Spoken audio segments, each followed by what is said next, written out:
Bet you wanna bet that I can get you back inside your head before the summer ends and spread a little love. Just for a little fun, I'll make you come back to me before the rise of every sun.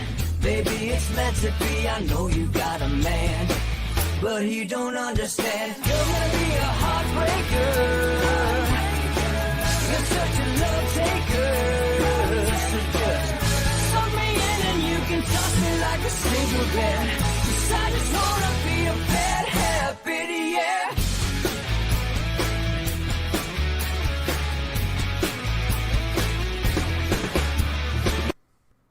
Welcome to Inside the Numbers with the People's Pundit, and now here's your host, Rich Barris. Welcome to Inside the Numbers with the People's Pundit. I am your host, Rich Barris. Welcome. It's Friday. Today, obviously, is going to be jam-packed day. So we have Mike Davis, we have author and legal analyst Daniel Street. They're going to come and they're going to talk about the news. Trump has been the first former president to be indicted. And as we said a couple of weeks ago when this news first started to break, there are political implications, but it's twofold. One is political society as in general, and then the other is electoral, of course. All right, we're going to try to hit all of that as we bring in the legal analysis. Let me just break this down today, and I will say this flat out, point blank. Today, the United States has lost a large part about what makes us exceptional. We can hear about all this. The general theme from the left is, oh yeah, we get to hold presidents accountable finally. You don't even believe that. So just stop. The Clinton Foundation was in violation of donation and contribution laws, not from the IRS, which is more lax, but the state of New York for years. Deloitte & Touche, PricewaterhouseCoopers. If we have time, I may even go over an old report from People's Pundit Daily, where they flat told us that they were in violation of state law, but they were allowed to operate without doing their jobs. This had to deal with contributions from foreign entities, not supposed hush payments to a porn star.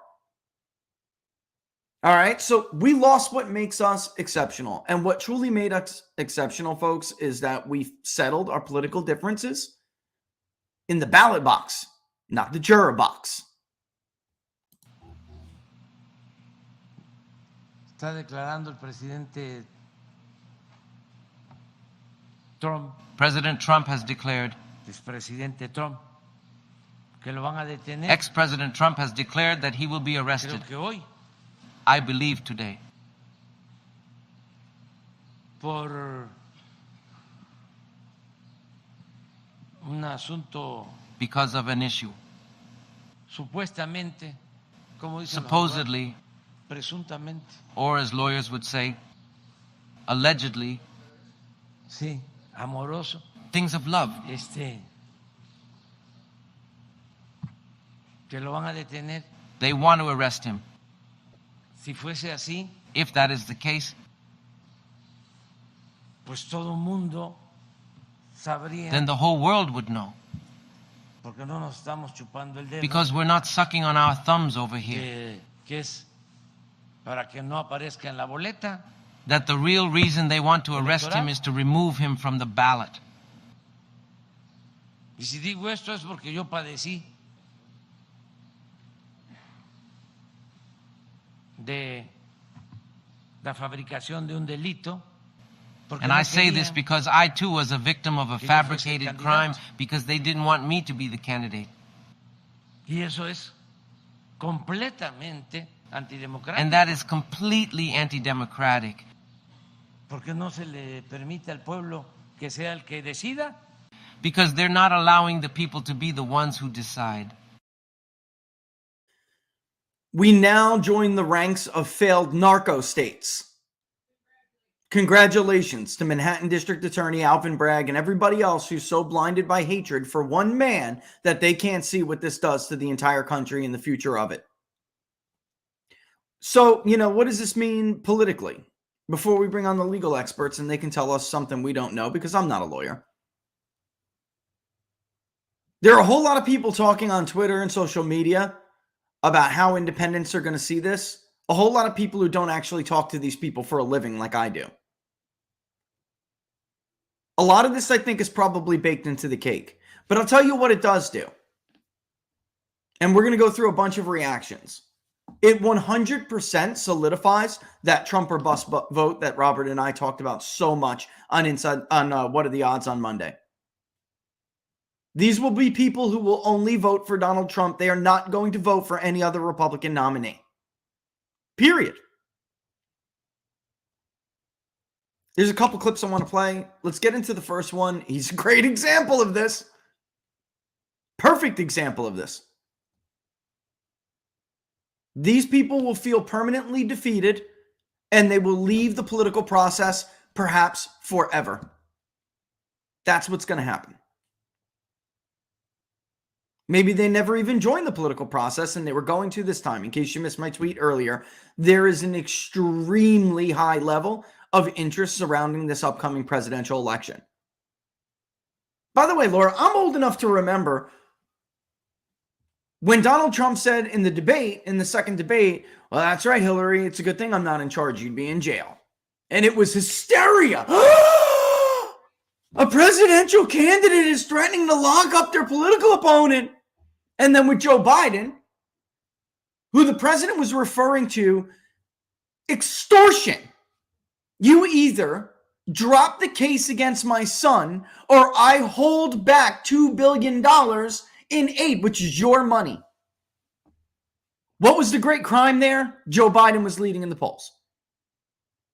Donald Trump is far and away the front runner for not only the presidential nomination, but if you looked to predict it yesterday, the president. The presidency. The 45th president was the most likely to be elected the 47th president. He was about to Grover Cleveland this puppy. He's 30 points ahead of a man we're going to talk about in a little bit. 30 points ahead in the Republican nomination, which, by the way, I'm not even going to, yeah, I am. A week ago, I was mocked for it. Now everyone's got him 30 points ahead. Except for the Republican establishment big donor polls, which is part of the donor show. Those aren't real. A candidate cannot be the front runner with a 30-point lead nationally and be trailing in North Carolina, be trailing in Georgia, be trailing in New Hampshire, be trailing in Iowa. Demographics aren't that different. Those are for donors. And the media, shame on them for reporting them as if they're legitimate polls. They are not. One of those pollsters, Rhode Island 2, how'd that work out? Connecticut 5, how'd that work out? They were huge on those races. Fung +7, +8. Got rocked. Right? Anyway, there's a couple of clips that I picked. Here's one of them that I think absolutely. Some are just like a whole bunch of reactions and hyperbole. Some are significant. This one is actually significant because I think he represents a huge, an attitudinal, a sector of the electorate that he represents attitudinally. All right. And I think this will absolutely be the thoughts of a lot of others. Remember we went over this, Trump's demographics, the difference in Trump's demographics? At this, if it's somebody other than Donald Trump at this point, the only way the Republican nominee wins the Electoral College is if there is a massive depression in Democratic turnout. That's it, folks. There's no other way. This talk about, oh, normies, independents, these people don't know what they're talking about. They don't speak to them every single day like I do. Most of those people see this for what it is. Only the rabid left does not. In fact, even analysts on the left, many of them are abandoning this idea. Andrew Cuomo called it bull, all politics, and said this is going to come back to bite us. Viewer discretion is advised. There is one word of profanity in this clip. But Tucker, I don't say this with pride. I really don't. I'm just being factual. I've never voted. And so I'm not saying that with pride. I'm hardcore MAGA tonight. I will be voting.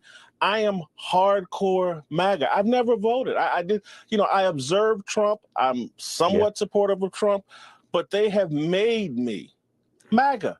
And they have made me ready for whatever is next, because what they are building for young people, I can't sit by and just let it happen without raising my voice and without being willing to sacrifice whatever so that kids don't live in a communist Marxist society. These people that think the government is going to take care of them don't understand history, that they've never studied history. They don't understand how tyrannical a government is. If they have their way, if they have their way, we're all catching hell except for the elites. And yes, I have a very good bank account and perhaps I'm an elite, but my heart is working class. My parents were factory workers. I came from nothing in this country. I'm Black. They're telling everybody, Black here, oh, you can't come from nothing and make it in this country. That's bullshit. This country is the greatest country in the history of the planet. It's the safest, most prosperous place for Black people and all people. That's why people are beating down the doors to get here. And they've demonized the whole thing, and they've turned Trump into this devilish Luciferian character when they are the devils. They're the ones that don't believe in God. Jason Whitlock. I agree. Thank you very much. I appreciate that. He didn't even know what to say. He didn't even know what to say. Because he said everything that needed to be said. First, he talked about the election side of the political implications of this. And then he brought up the impact that this will have on society itself, which he kind of jumped into the next thing that I do want to talk about, which is some people, when we're looking at these reactions we're going to go over, some people seem to understand what this really means, and others do not, right? So, whoops, I want to just kill that.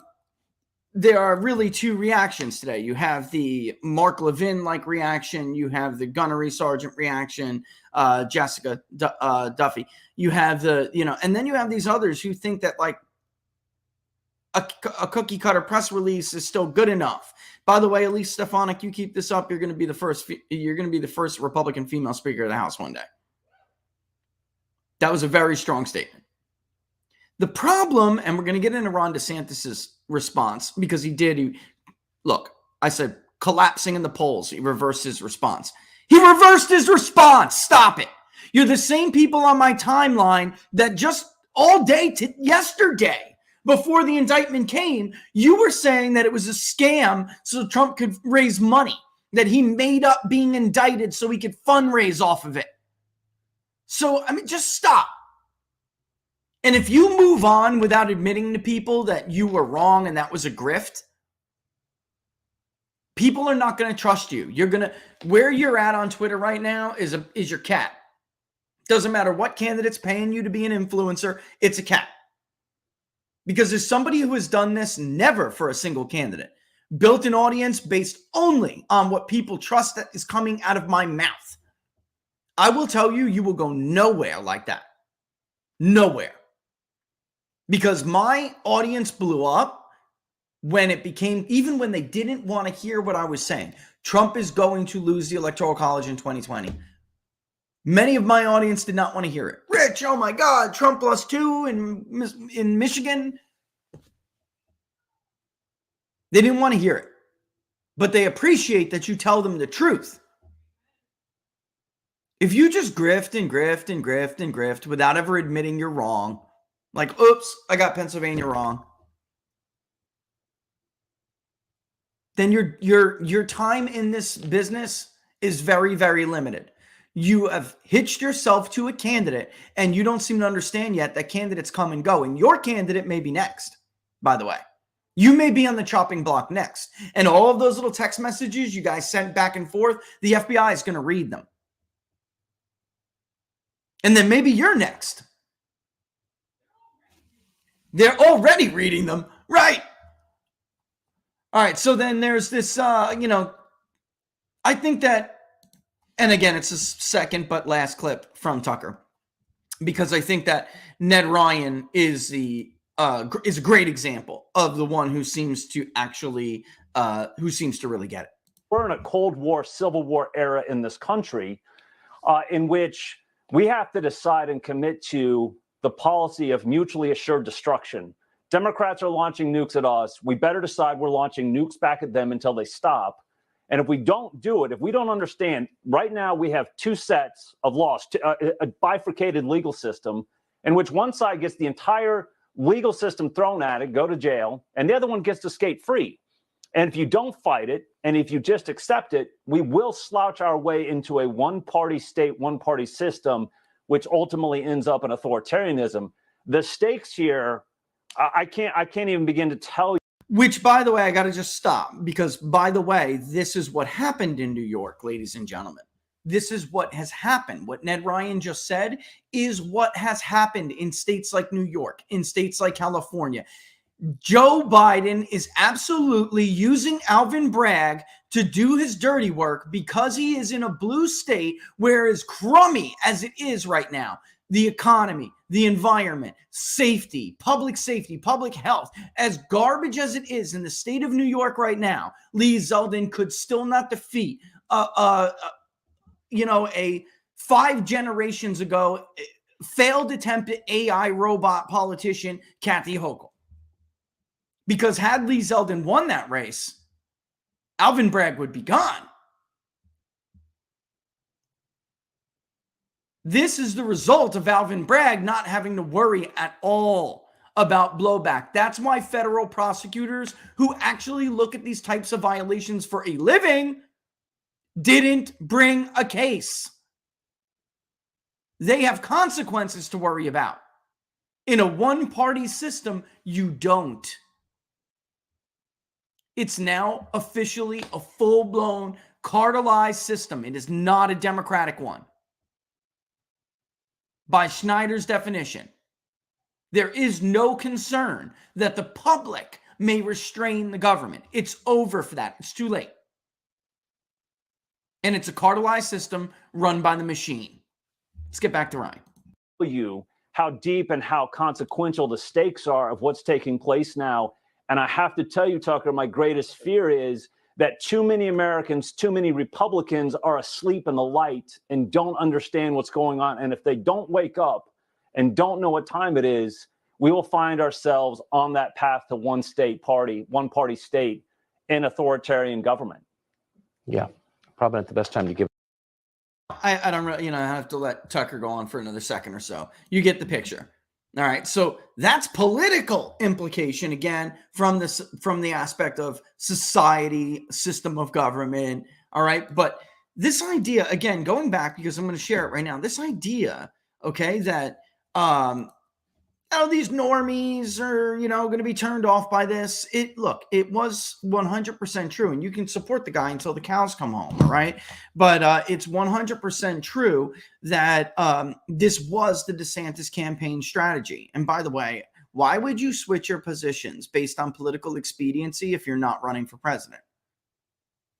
So, just declare already.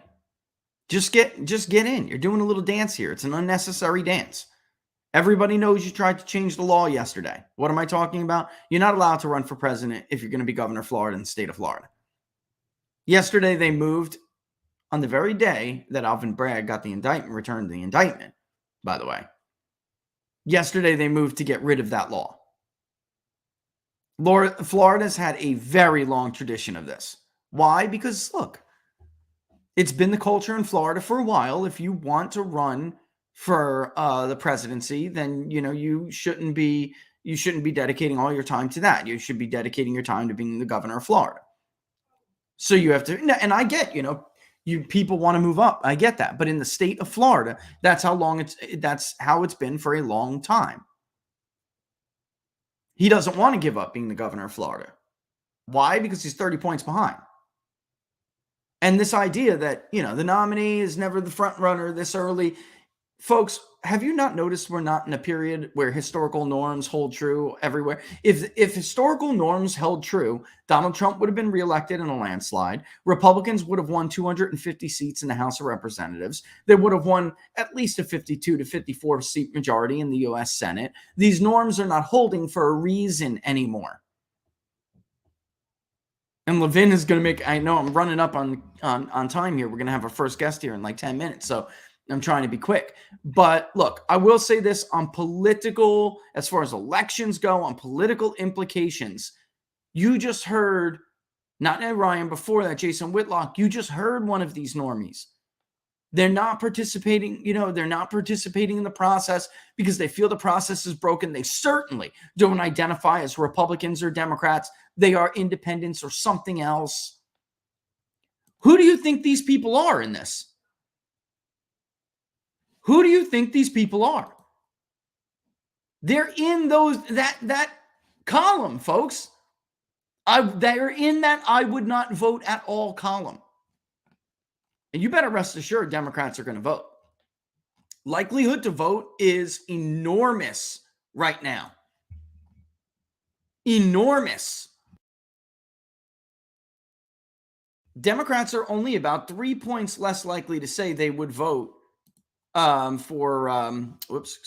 Democrats are only about 3% less likely to say they would vote. They're certain to vote is really where I'm going with this. That's nothing, especially not in the age of universal or widespread vote by mail. They're going to vote. Right now, at this time, leading up to 2020, gearing up for the Democratic nominations, certainty to vote was about 17 points lower than it is right now in our national polling. 17 points. Enthusiasm is pretty significant. I don't know that it's a wise bet to rely on a massive depression of Democratic turnout if you're a Republican. In fact, I think that's fairly stupid. I think you're going to have 10 million people, ballpark at least, say this process is totally broken. I'm out. You think the 4-year college grad demographic is going to make up for that? Then you weren't paying attention in 2022. I don't know what to tell you. Republicans won 40% of the post-grad demographic. 40%. This is an extraordinary gain. Didn't matter. It wasn't enough. Because enough of these normies did not come out. Which is why independents were about even slightly Democratic. The overall electorate was R+1. The problem Republicans ran into is they didn't bring enough of these people out. And frankly, they have not been able to do it since 2016 and 2020. Why is that? I mean, it's very obvious. We are the first and only to try to take a sophisticated look at this vote. But I don't think I really need the poll results to make this case. The poll results are just reflecting reality of what's happened over the last 4 election cycles. The last 2 Republican good cycles before that, turnout was 33 and 36%, respectively. That's it. You think that's going to happen again? You think you're going to get a 2010 depression in Democratic turnout? You think you're going to get a 2014 depression in Democratic turnout? You're living in a fantasy. What you're going to get is your butt kicked. You're going to get stomped. The Rust Belt states are going to go back to looking like Mitt Romney versus Barack Obama. Monroe County in Michigan's not coming out. Macomb County, when they are coming out, many of them are going to vote for the Democrat, like they did against Tudor Dixon. Lackawanna, northeastern Pennsylvania, going to look like Shapiro versus Mastriano. And all the people who think that DeSantis could appeal to these people, you simply have no evidence of that. And here's the problem. He has done something now That's why it's hard. If you're in DeSantis's position yesterday, it's a tough call to make because you already spent 72 hours pondering before how to respond to this issue and you missed. You struck out. The statement that was released yesterday was the statement that should have been delivered. First of all, it should have came out right away. It should not have waited until a Monday canned press conference where you literally plant a reporter and tee up her question so you can deliver the answer with your cute little quib about, hush money payments. That makes you look like a politician. Not even the governor of Florida that I saw for years. For over 4 years. That's not him. That's him now, wrangled by the consultants. Scott Walker was an incredibly effective retail politician who knew how to appeal to those people. He let the very same consultants surround his campaign, and they ran it into the ground. He didn't even make it to Iowa. Even though he's let me let you guys in a little secret. Scott Walker was the first Republican ever that we have ever polled to be a presidential hopeful who at the same time was leading in Iowa and New Hampshire. The first one ever.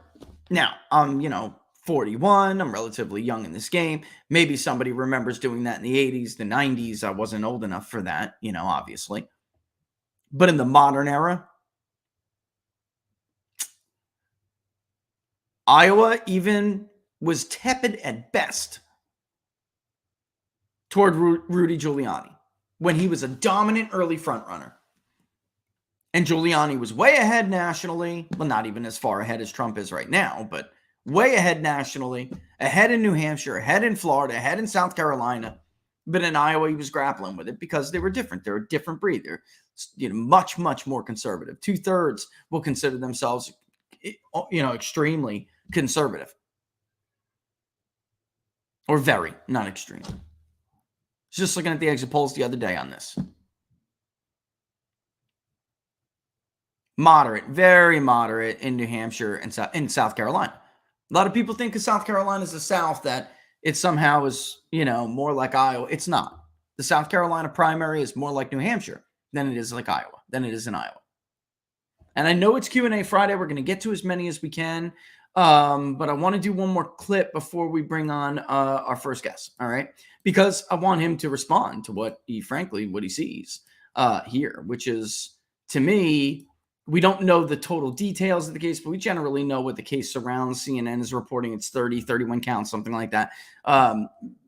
Because that, is, and I'm sure the legal experts will bring this up more. But, every time there's like a paperwork that insinuates that took place, every document's going to be another charge. That could very well be the case. We'll see. All right. So let me bring up Mark Levin. Very, very talk about tepid toward Trump during the last primary. And let's see where he's at now on this. See, because where I'm going with this is I really think that very much so in the primaries, this will cause Republicans to circle the wagons. You already have, people like Jessica Duffy saying, I can't believe they did this. I didn't expect them to do it. Everybody should just get out and support Donald Trump. If you don't, then you don't understand the time we're living in. And, that's you're not good for the party at this point. And those attitudes, I think, are going to be very real. All right. So let's listen to Levin. So my understanding is you were with the president today. I know. Bear you were with me, taping okay? a segment for your #1 show on weekends in prime time. And you were with him when this news broke. Is that true? Just go to Mark. I was not with him when the news broke. I had left for about an hour and the news broke.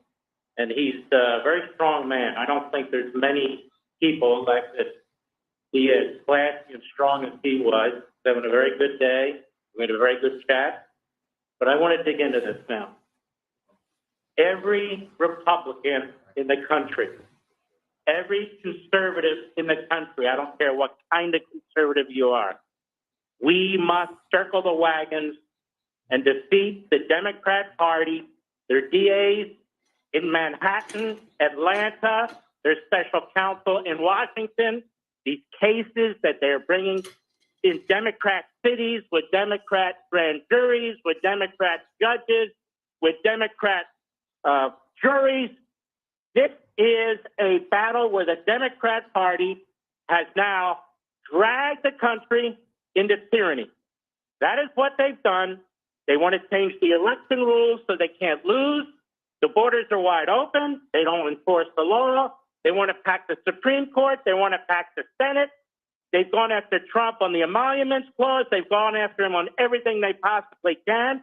Now they want to decide who the Republican nominee for president will be.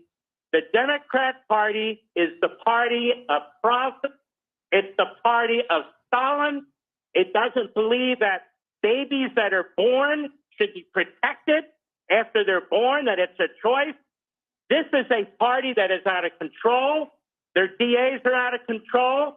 Alvin Bragg should be disbarred. Rather than wringing our hands, let's take some action. The DA in Atlanta, she should be disbarred. The guy that's running the investigation in Washington, D.C., his family is loaded with Obama Democrats.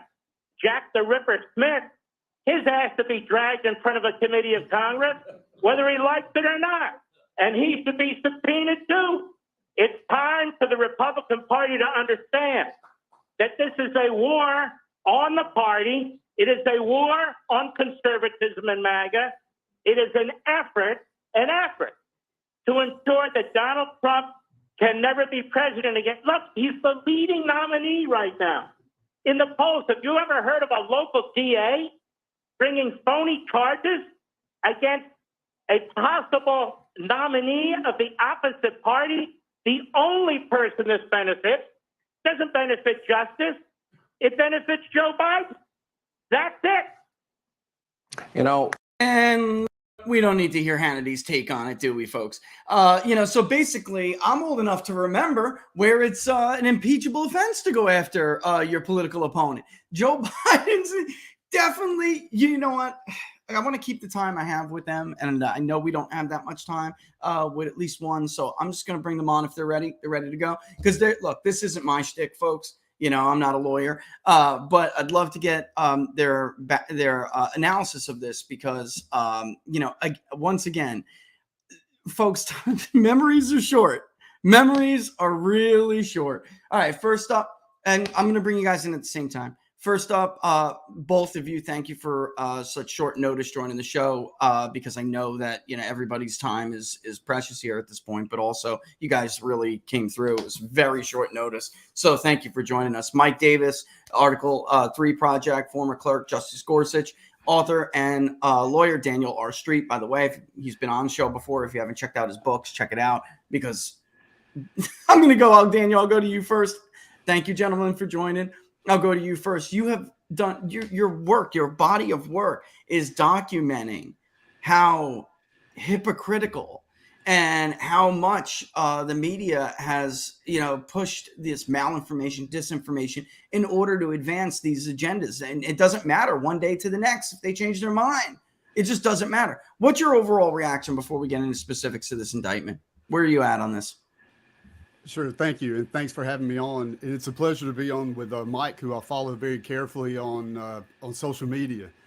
And well, look, I view this as a travesty, but it's a travesty in a long line of travesties involving President Trump and the investigations into President Trump that started with his inaugural committee and continue to this day in virtually everything that he does. The notion that a local district attorney can bring this kind of charge. When Jim Garrison in Orleans Parish investigated the JFK assassination, it was really just considered to be just beyond the pale that, look, this is beyond his pay grade, something he really shouldn't be involved in. And that's what we're dealing with here. And I think also, we won't know until the indictment's unsealed so we can see exactly what the president's been charged with. But that's another thing about this is, this is the only episode that I can think of in which an indictment is sealed and the prosecuting authority makes a public proclamation that they're arresting somebody. Usually an indictment's sealed in order to protect the integrity of an ongoing investigation. So this whole thing reeks of politics. It reeks of corruption, honestly. And I think we won't know all the details until we know more. But the notion that this DA in Manhattan could dig up something that the Attorney General of the state of New York, who made it publicly proclaimed she was going after Trump, she was going to get Trump, and she couldn't get anything. The Southern District in New York, the federal prosecutors didn't charge anything. So the idea that this DA could come up with something, to me, it's outlandish. You know, Mike, and again, thanks for joining. Daniel brings up a great point, which is something I'm hearing from attorneys on the left, the right. Not only is this historically, or ahistorical, but this is a local DA. I want to ask you this in your tweet. I'm going to ask you about too, because it was fantastic. But is this really a local DA, Mike? Is it really, or is this Joe Biden? No, I mean, it's George Soros and Joe Biden and the Democrats. Remember, this is a malicious prosecution by Soros-funded Manhattan DA Alvin Bragg. He previously, when he was in the New York Attorney General's office, he pushed the prior Manhattan DA to decline these charges, which the prior DA did. The Manhattan U.S. Attorney declined these charges, and the Federal Election Commission declined these charges. And then Alvin Bragg decides that he wants to be a politician. He takes $1 million from George Soros. This is a political prosecution. He has left-wing lunatics, limousine liberals in Manhattan very happy, no doubt, right? That he's going to be a hero in the coffee shops of Manhattan where all the COVIDians are still wearing their COVID masks. They're going to be very happy with Alvin Bragg, but he's doing so much damage to the Democrat Party nationwide. And more importantly, he's doing so much damage to our country. He has really crossed the Rubicon here.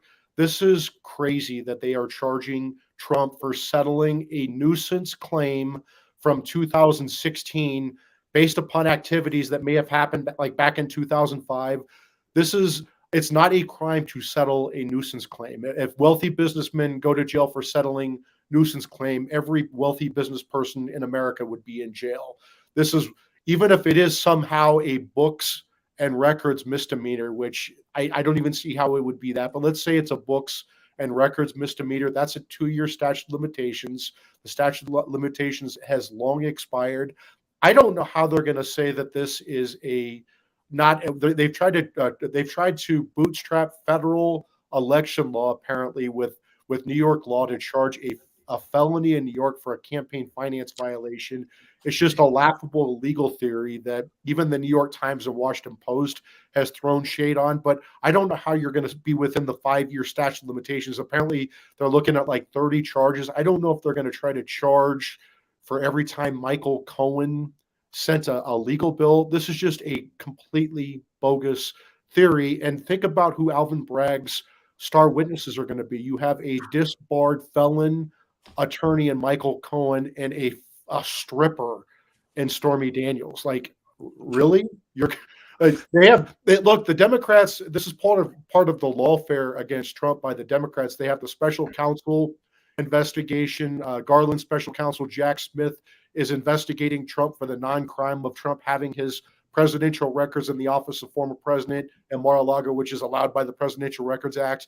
They're also investigating the non-crime of President Trump objecting to the presidential election, and they're going to make that both Jack Smith is investigating that, and then this Fulton County Democrat DA Fani Willis is investigating that Trump objected to the presidential election and that he twisted arms. Well, that's allowed by the Electoral Count of 1887. Right. It's also allowed by the First Amendment.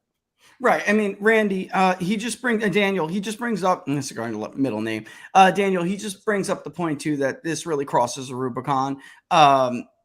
And then they're going to just keep dumping these things on him, right? That what they're going to try to do is cause fatigue, right? I really am of the opinion myself that they had nothing to lose here because, look, I'm a pollster and I'm looking at the numbers. And this does not look like 2020. When I'm looking at income, I'm looking at different demographics. Trump always talked about being the working class billionaire. That was what he was basically branded with. But truth be told, when we would poll, I always told the audience it really does depend on education. When you look at income, Trump does better with wealthier people and people who have no college degree, but 30 to 50,000, 50 to 100,000. Democrats and definitely the underclass under 30,000. Democrats did well with these groups, and Biden carried under 30,000. Trump is now leading with every income demographic. So for me, as a numbers guy, I'm thinking they got nothing to lose. So, what do they really have to lose here? Is there a way? You heard Mark Levin say, this DA in Georgia should be disbarred. Alvin Bragg should be disbarred. First of all, how does that process even work? And then is that, in your mind, what do you think that's a plausible, outcome here? We've seen a lot of people go after Trump. 2 years later, it doesn't work out good for them. Where's Michael Avenatti right now? He broke a record for the most years sentenced for a lawyer to federal prison. So, and by the way, Stormy Daniels was his client.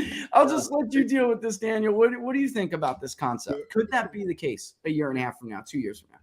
Yeah, first, Michael Avenatti actually ripped off Stormy Daniels. So if that's talking about guys who are where they belong.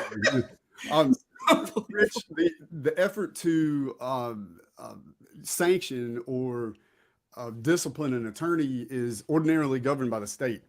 So that would be the New York State Bar Association, or in Louisiana, it's called the Attorney Disciplinary Board. Every state has a similar entity. So it would be up to the regulatory authorities for lawyers in the state of Georgia to deal with Willis, the DA in Fulton County, and it would be up to the regulatory authorities in the state of New York, who oversee lawyers, to deal with any complaints filed against Mr. Bragg. I have to tell you, I don't have any information, any inside information that would allow me to say that something's been done unethically. I know that Ms. Willis has made a number of public statements that were, mischaracterizing evidence whenever she mischaracterized the recording of President Trump talking to the Secretary of State in Georgia about find the 11,700 votes.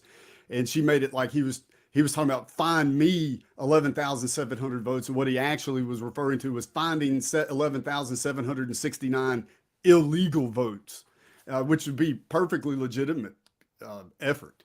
So, but I don't know that any of this will wind up with any ethics issues. We'll have to wait to see if allow that to play out.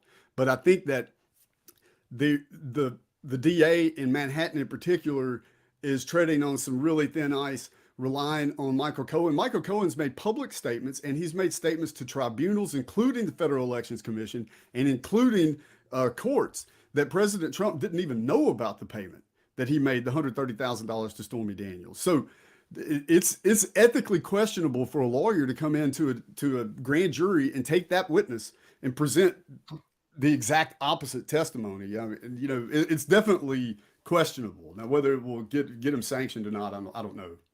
Well, Mike, that brings up another great point to take Dershowitz made. And we don't know, like Daniel said, we don't know because it is sealed exactly what it is. CNN, of course, is doing. They're playing their role, putting out the 31 or whatever it is, 31, 34, because they're trying to shotgun charge and they're trying to give the shock factor that it's such a strong, lengthy indictment, but it's sealed. So, what do you think about Dershowitz's take that they may have, if this is the case, then they stepped in this here and this would be dismissed on motion like immediately. So, and then also, when you answer that, keep in mind, what do you really think given where it is? Because I feel like coming from that part of the country, I feel like Alvin Bragg wouldn't have done this if he didn't know that, like, wink, wink, a judge is going to be good for him. I just feel it's machine. It's all machine over there, guys. I don't know how to explain this to the viewers, but it's all machine. They all know each other, and I feel like, he wouldn't be that worried if he was going to do it. He wouldn't be that worried about a judge, doing the right thing and getting rid of it, immediately. But, what's your take? Well, Trump is not going to get a fair trial or a fair process in New York. You're going to have a completely anti-Trump jury pool. And when's the last time Republicans have controlled the governor's office in New York? All these judges are Democrat-appointed judges. They're leftist. There's no look. A judge should dismiss these charges immediately. A motion to dismiss the indictment. You have to challenge the sufficiency of the indictment on legal grounds. I imagine Trump's team is going to do that. These Democrat-appointed judges in New York are not going to throw out this indictment. They're going to make this as politically painful as possible for Trump. Trump will ultimately be vindicated here, but it may take appeals. It may take years of appeals. And so what I keep telling people, if you want to vindicate Trump, you have to get out and vote. Get out and vote for him in the primary. Get out and vote for him in the general election.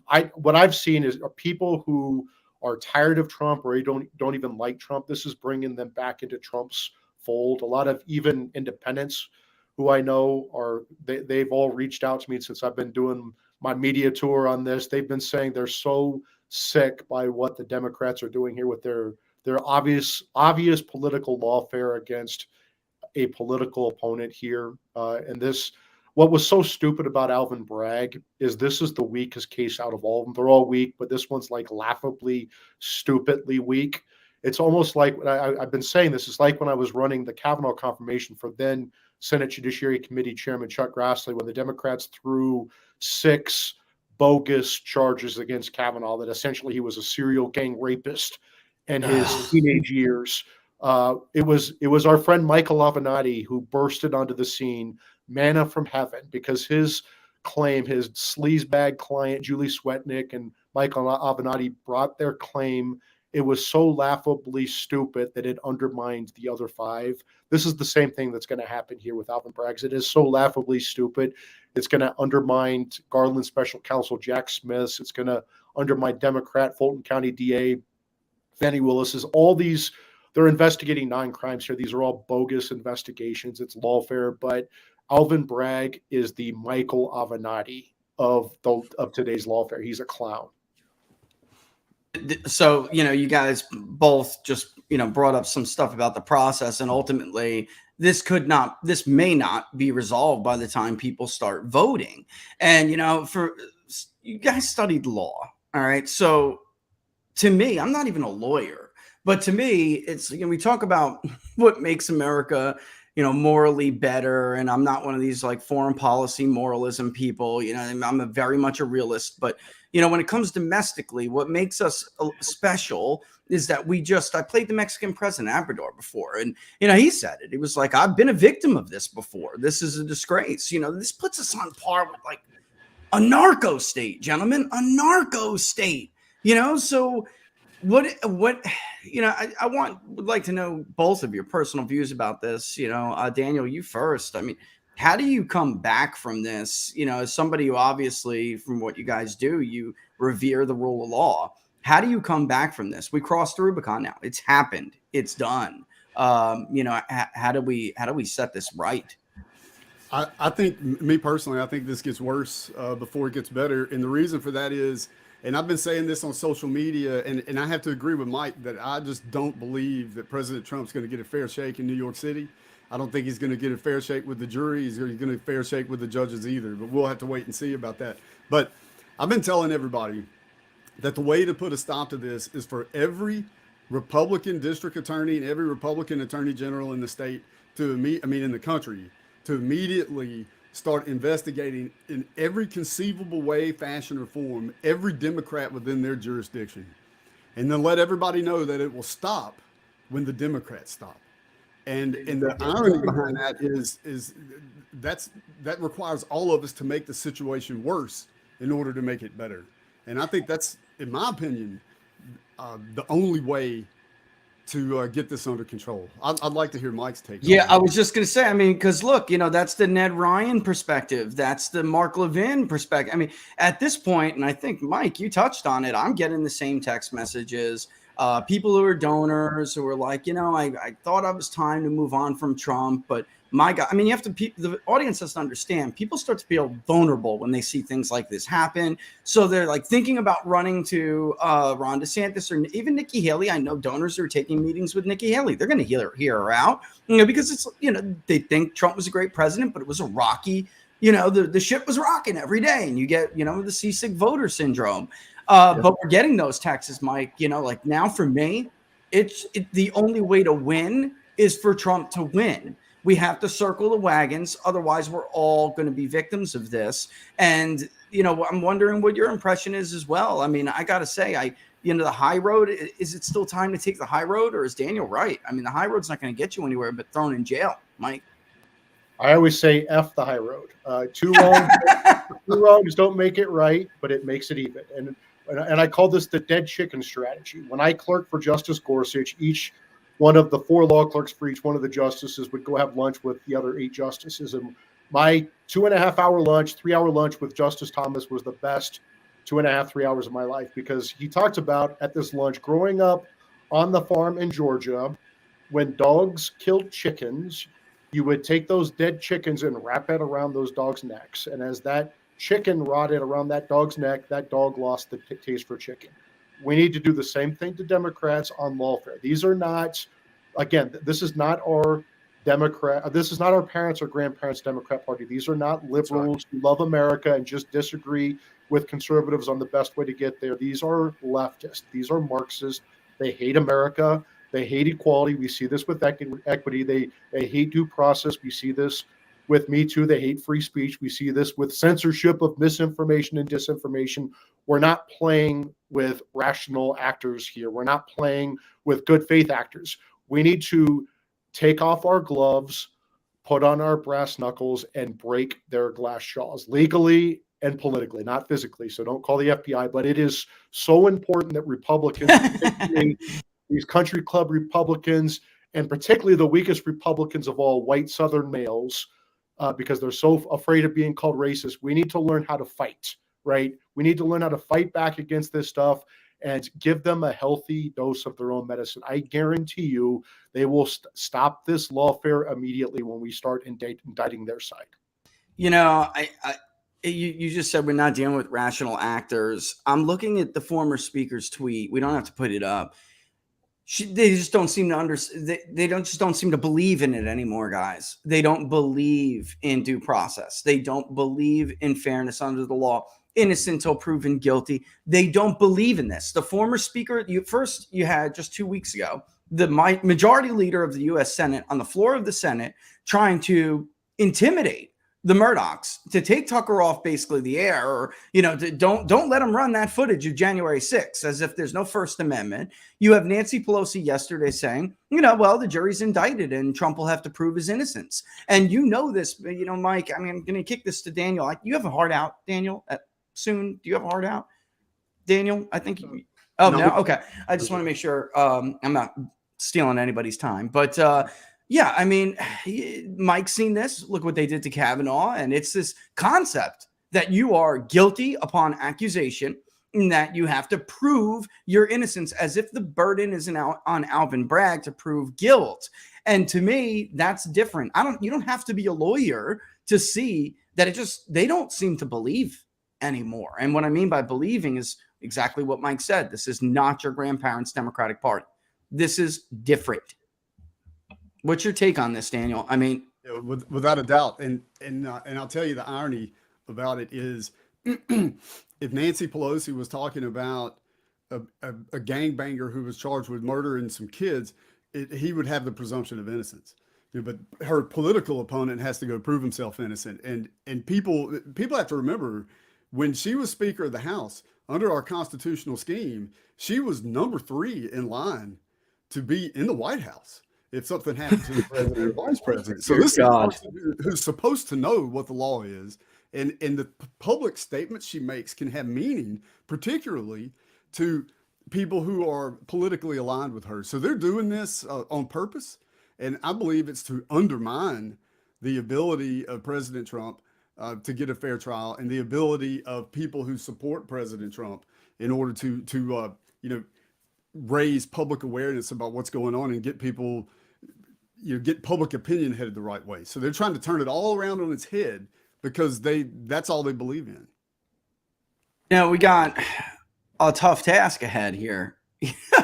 I feel like this mindset, elections definitely obviously have meaning and consequence, but I feel like you have this entire generation. Nancy Pelosi flew in on the liberal revolution of the 70s.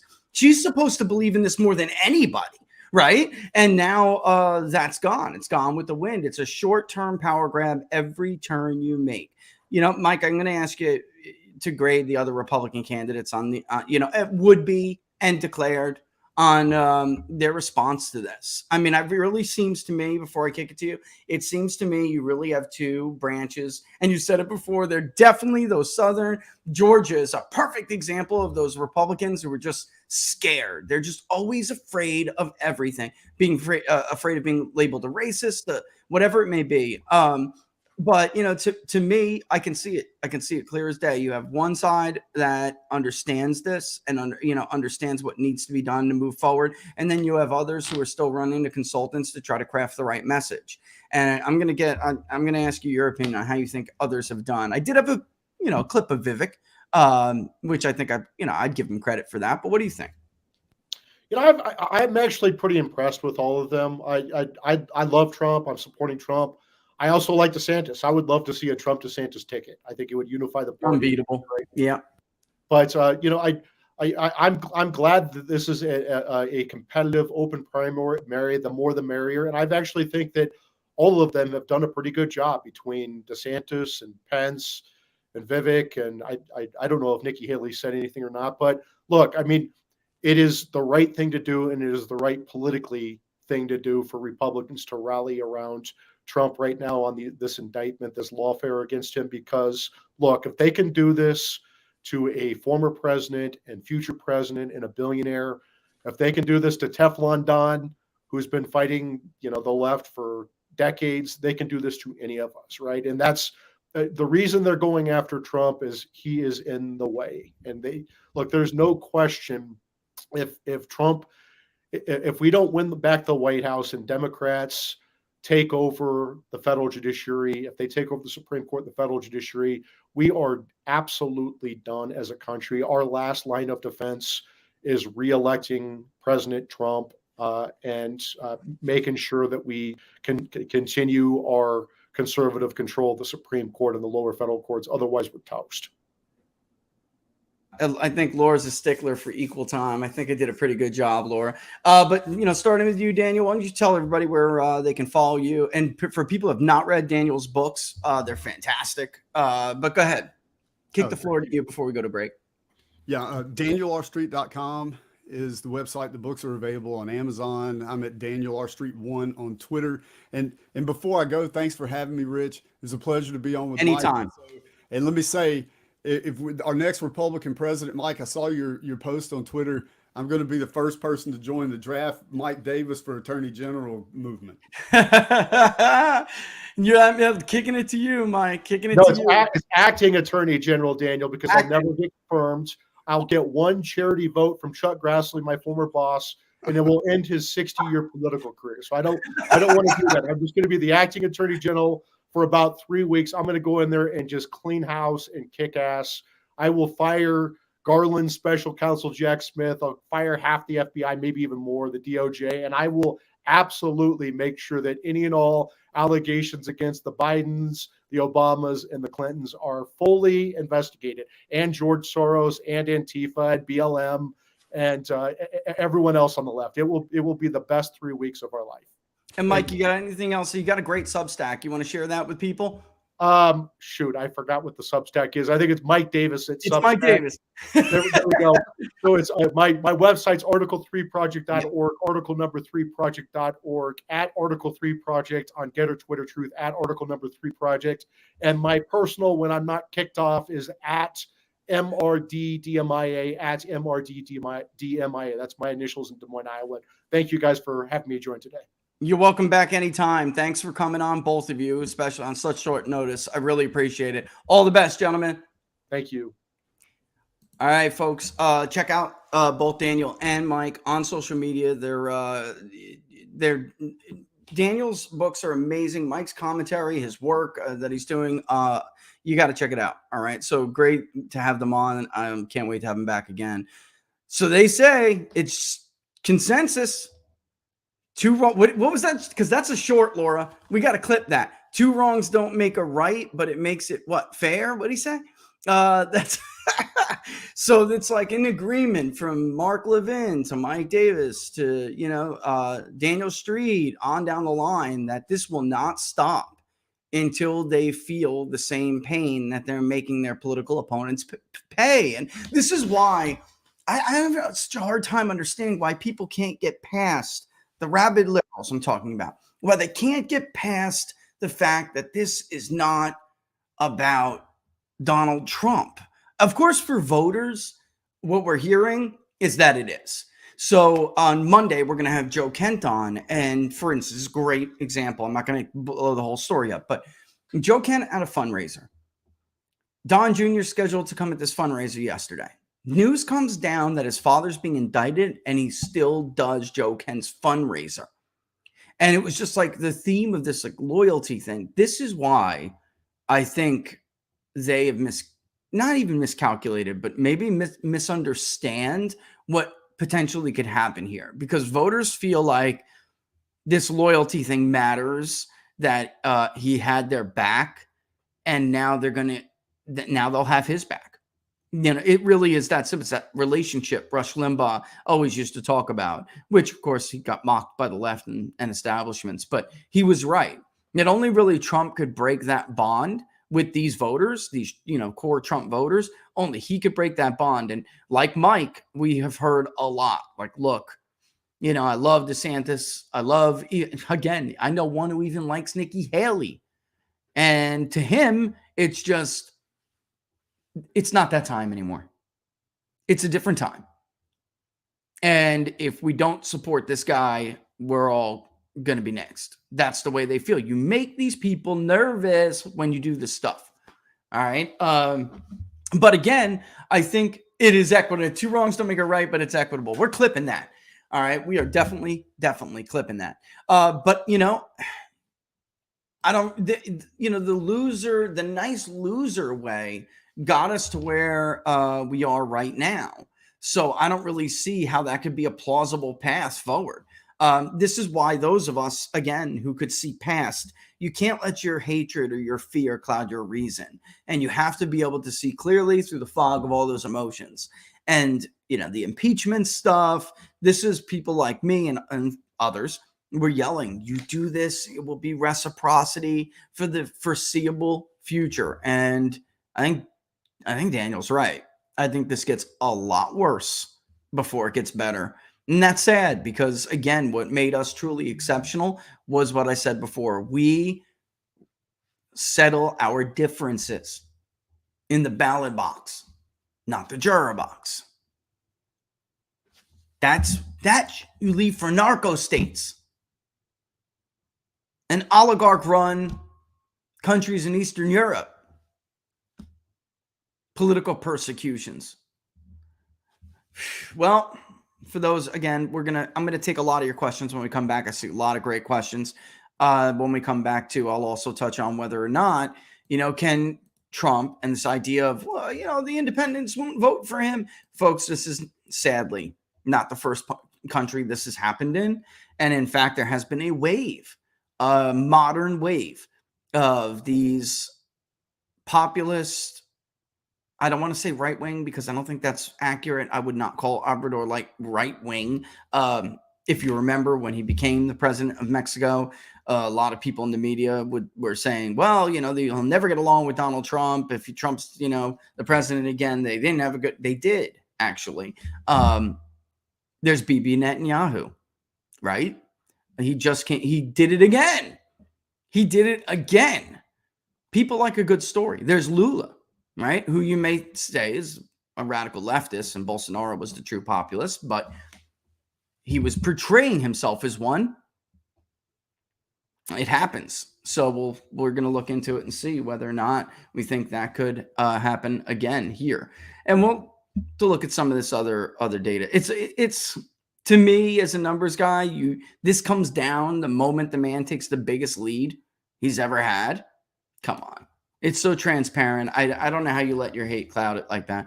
All right, but national security experts are warning our aging power grid is more vulnerable than ever. January marked the third time a power station, I remember this, in North Carolina was damaged by gunfire recently. Authorities are saying that the attack raises a new level of threat. Authorities are now checking our grid for vulnerabilities. They've identified 9 key substations. If these are all attacked, power could be knocked out from coast to coast and be out for up to 18 months. Imagine that. a blackout lasting not days, but weeks or months. Your life would be frozen in time right at the moment the power falls. Lights all over the country would go out, throwing people into total darkness. And that's why having your own solar power is more important than ever. With the Patriot Power Generator, you get a solar generator that doesn't install into your house because it's portable. You can take it with you, even use it inside. But it's powerful enough for your phones, medical devices, even your refrigerator. And right now, you can go to forpatriots.com, use the promo code TPP10 to get 10% off your first purchase on anything in the store, including the Patriot Power Generator. You'll also get their famous guarantee for an entire year after your order, plus free shipping on orders over $97. And a portion of every sale is donated to charities who support our veterans and their families. Just go to forpatriots.com, use the promo code TPP10 to get 10% off. Again, that's forpatriots.com. Use the promo code TPP10 to get yours today. And again, when we say this, keeping it real, don't forget that if you do get that 3-month survival kit, which is a great deal, to check out what you get along with it. All right, you're not going to get a generator, but you could get a lot of really cool stuff with it, and you may want to check that out before you do. All right, like some of the stuff you see behind me, actually, right now. Jam and Bean, our friends at Jam and Bean are offering an amazing deal I got to tell you about real quick. Use the promo code TPP40 when you start your subscription with Jam and Bean. You will get 40% off the initial subscription, plus you will still get the 10% People's Pundit discount on every subsequent renewal order. All right, Jam and Bean, for those of you who have checked it out, we have gotten nothing but great reviews. The popcorn is delicious. The coffee is delicious. They are roasting experts, and they also have, they're artists, not experts, and they also happen to be patriots. All right, check it out now. Go to Jam and Bean, JAMN bean.com. Use the promo code TPP40 at checkout. When you subscribe and sign up for a new subscription, you will get 40% off that initial subscription. Plus, still get the 10% People's Pundit discount on all the renewal orders. One more time, jamandbean.com, promo code TPP40. All right. Whoa, looks like that was a big old bang. I don't know what that was. All right. Let's take some of these questions and see if I can dovetail them into what I was trying to say. Yep, this Pelosi tweet, and this is from Tatone. Thanks for the $5. Nancy Pelosi tweeted, "No one is above the law. A, charges wouldn't be a novel theory if true. B, then why, if Donald Trump being charged for Ruby Freeman's crime?" All right, yeah, and I'm on YouTube, so I got to be careful, of course. But, right, so if the angle of the charge, and I wish I would have asked this when Mike and Daniel were still on, but if this way, which Alan Dershowitz, Jonathan Turley, they have all said, this is crazy, a novel concept, it's a great, I'm not a lawyer, but you don't need to be to answer that question, Tatone, right? The fact of the matter is they're not touching that one. They're not touching that one. They're not going near it because it's not politically advantageous. If you missed the interview with Kurt Schlichter earlier in the week, you should check it out because I think more than ever, he's been proven right on this. This is all about short-term relative power gains. That's what it is. It's not about ideology. Not really. Ideology has to have core principles.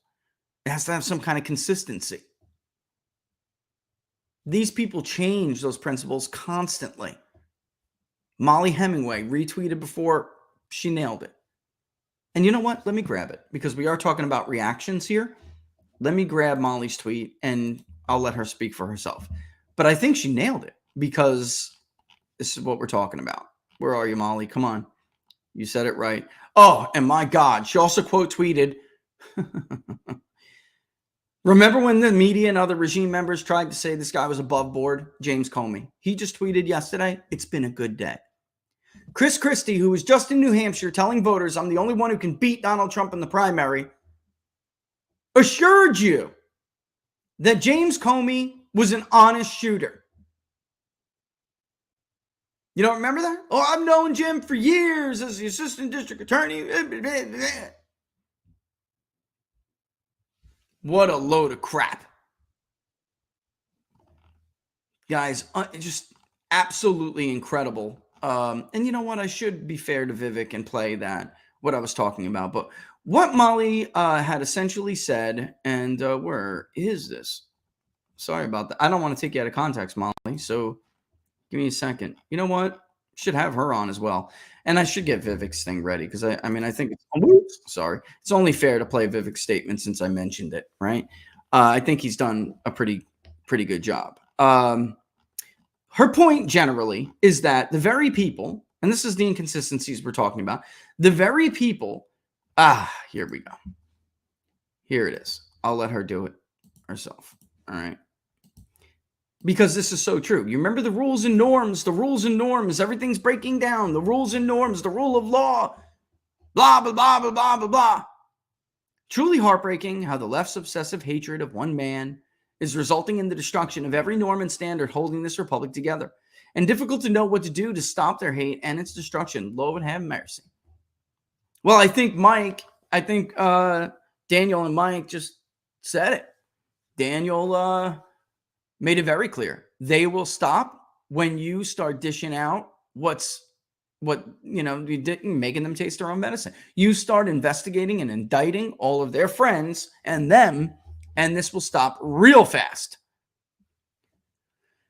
Ray was worried about independence. How does this indictment get viewed from independent voters? Positive or negative for Trump? Let's take a look at them while we're talking about it, and then we are going to just straight ask them. That's a great question, Ray, and a legitimate question. And we are going to straight ask them next time. I didn't put it on this follow-up questionnaire, so all we'll be able to see is whether or not voters have changed their mind in the primary or anything like that. But if you look at how things were in the Republican nomination with, let's go to party detail. I don't think they're going to care. And because I think, and I don't think, I know, if you cross that with candidate-specific support, all right, I would not vote at all. Trump has the biggest of that, right? Those specific Trump voters who will not vote for another Republican nominee. Look at where they're coming from. Some of them are Republican, yeah, but they're independents and they're third-party voters. They're loosely attached, low propensity. So I feel like when you look at, for instance, Trump v. Biden, you have Trump ahead with independents, and then when we put them together, it's not much different. That's putting independents with third-party affiliated. You have the Trump plus, Trump plus 9. And, among DeSantis, he's leading, but he's got a 4-point lead with independents, much smaller. And by the way, also take note of this. This is true in likely and registered voters. Very normal crossover here. DeSantis is losing about 1 out of 10 Republicans, and Biden is losing 9%. Very close and very normal. All right. So when you look at Trump, for instance, though, look at how much Joe Biden falls among his own base. He's got base fracture with Trump. So you have to factor that into the equation too when you're talking about the impact it will have on independents. All right. And by the way, if this keeps up, some of those people won't even, call themselves. I see you, Robbie. I got it. Exactly. Makes it even. But yeah, Republicans, 8%. DeSantis lost about 10, but such sample so small. Well, it's not that small. It's a pretty big sample. Never mind. Subgroups for sampling errors for subgroups are still higher, however. So, take it with a grain. But, what I'm saying is that it really is an equation. And your goal of building a coalition is to get to a net positive. It's a great question, Ray, and we should have more on it. But at this point, I really do think a lot of this is baked into the cake. Think about Hillary Clinton. I don't think Comey killed Hillary Clinton coming out and saying we're reopening the case. What killed Hillary Clinton was really two things. One, people didn't like her. They didn't trust her. She wasn't authentic. And she was going against the guy who was authentic in a change election. That was, by the time her party was trying to win the White House for third consecutive term, that's very difficult, period. But when I talk about these like affirmations, right? Voters are affirmed this image they may have of this certain candidate in their head, and then something affirms that image, and then that's how they view them. All right. Joe Biden's image is gone that he had from 2020. It no longer exists. I'm a decent guy. I'm a fair-minded guy. I'm going to stop the rocking of the boat. Things are going to travel smooth. And his argument was, I'm decent, he's not. I'm going to give you the same great, everything from the economy to foreign policy. I'm just going to do it without all of the boat rocking. That's over now, despite the media's best attempt to keep the ship from rocking. Policy has been a disaster. Foreign, monetary, fiscal, it's been a disaster. Economic. By the way, did you guys look at mortgage applications this week? I didn't even have time because I was busy getting ready for the show. I'm like, oh my God, this is the lowest in how long? At least before the Great Recession. There could have been a period before then. I didn't have a chance to look that far back, but complete drop. I don't know that it would be a positive, if there could be a positive, Ray. The question is really whether or not it would be a negative. I really believe that this mindset is still there. And they believed in the end that they were never going to stop coming after Donald Trump. The question they will have to ask themselves, and that's why Trump should make this a question about literally the survival of the Republic.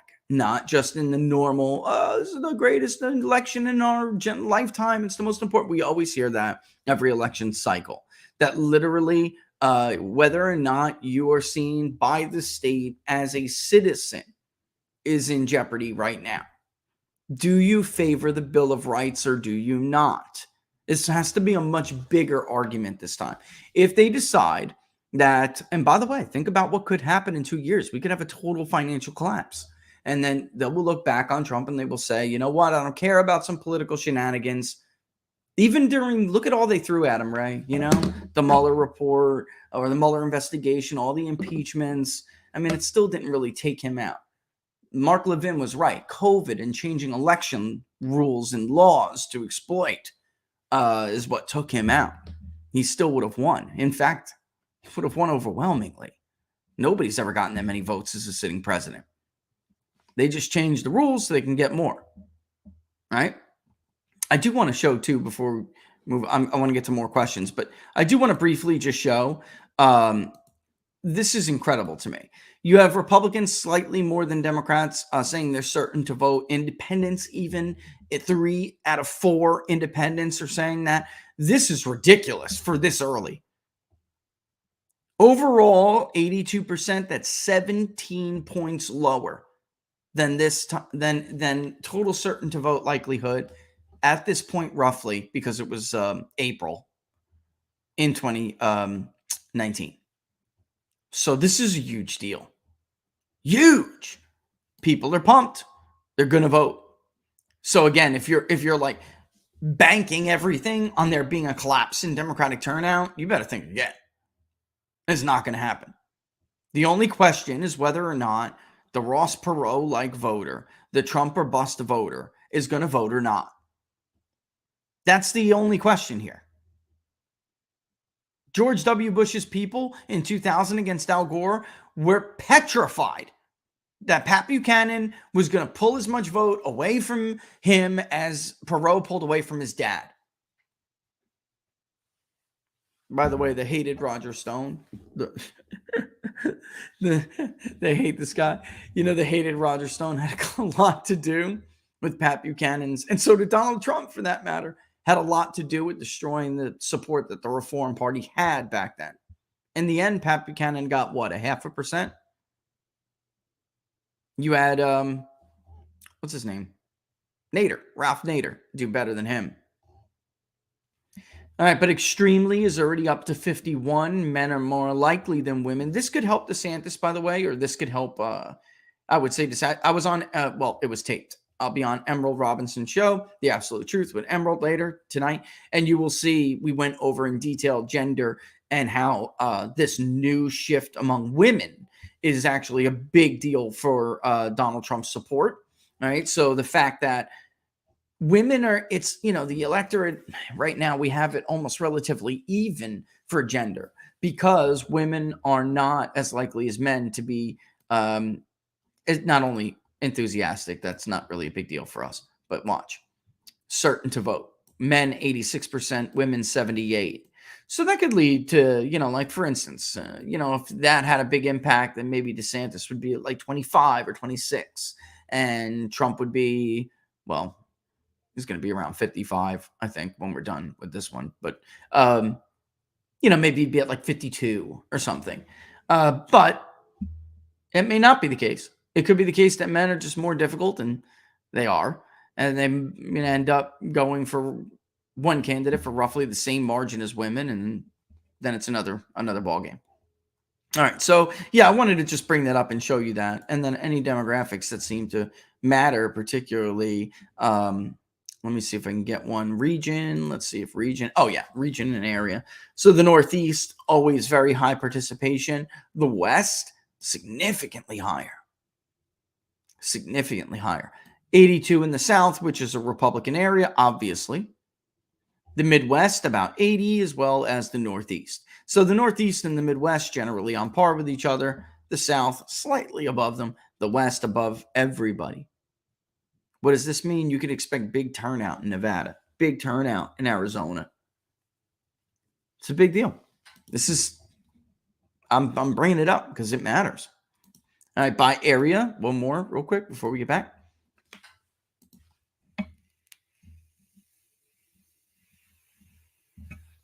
I just want to say from Locals, Corman, I just read it. Time for every Red County DA to bring charges against every state and Fed Democrat for violating the oath of office with the suppression of the First and Second Amendment. I mean, Corman, oh my God, the civil rights deprivations in this country. I mean, the examples of depriving people of their civil rights. Take your pick. It's like, well, I don't want to use that expression. You know what in a barrel, folks. You know what in a barrel.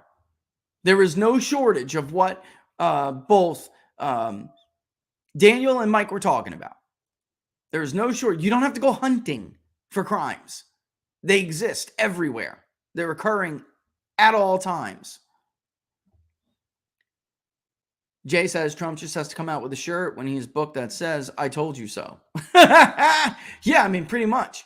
Jay also says, can you ask Rich if he would recommend to DeSantis to jump on the Trump train and he could totally save face to avoid being humiliated? Well, I'm telling you, Jay, their whole concept was this idea that Trump would be indicted and it would help them. By the way, I told you guys how many months ago that his pitch to donors was Trump will be indicted and I will be standing strong, alone, solely at the top of the pack. And everyone, no. He's making that up. He's fabricating that. Anybody read the report in Politico yesterday? I tweeted it months ago. These meetings took place months ago. No kidding. It's not just been the pitch to donors. It's a strategy.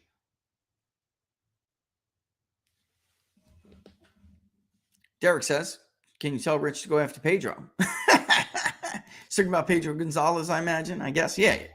I'm not going to go after Pedro. He's got his opinion and he's entitled to his opinion. But, the fact is, he is one of the people I was just talking about, where he's just telling people that in long threads, where even Mike Cernovich, who was on the DeSantis train, now is off it. I don't know, but I guess he still would vote for this. I don't know where Mike is, but he's tough.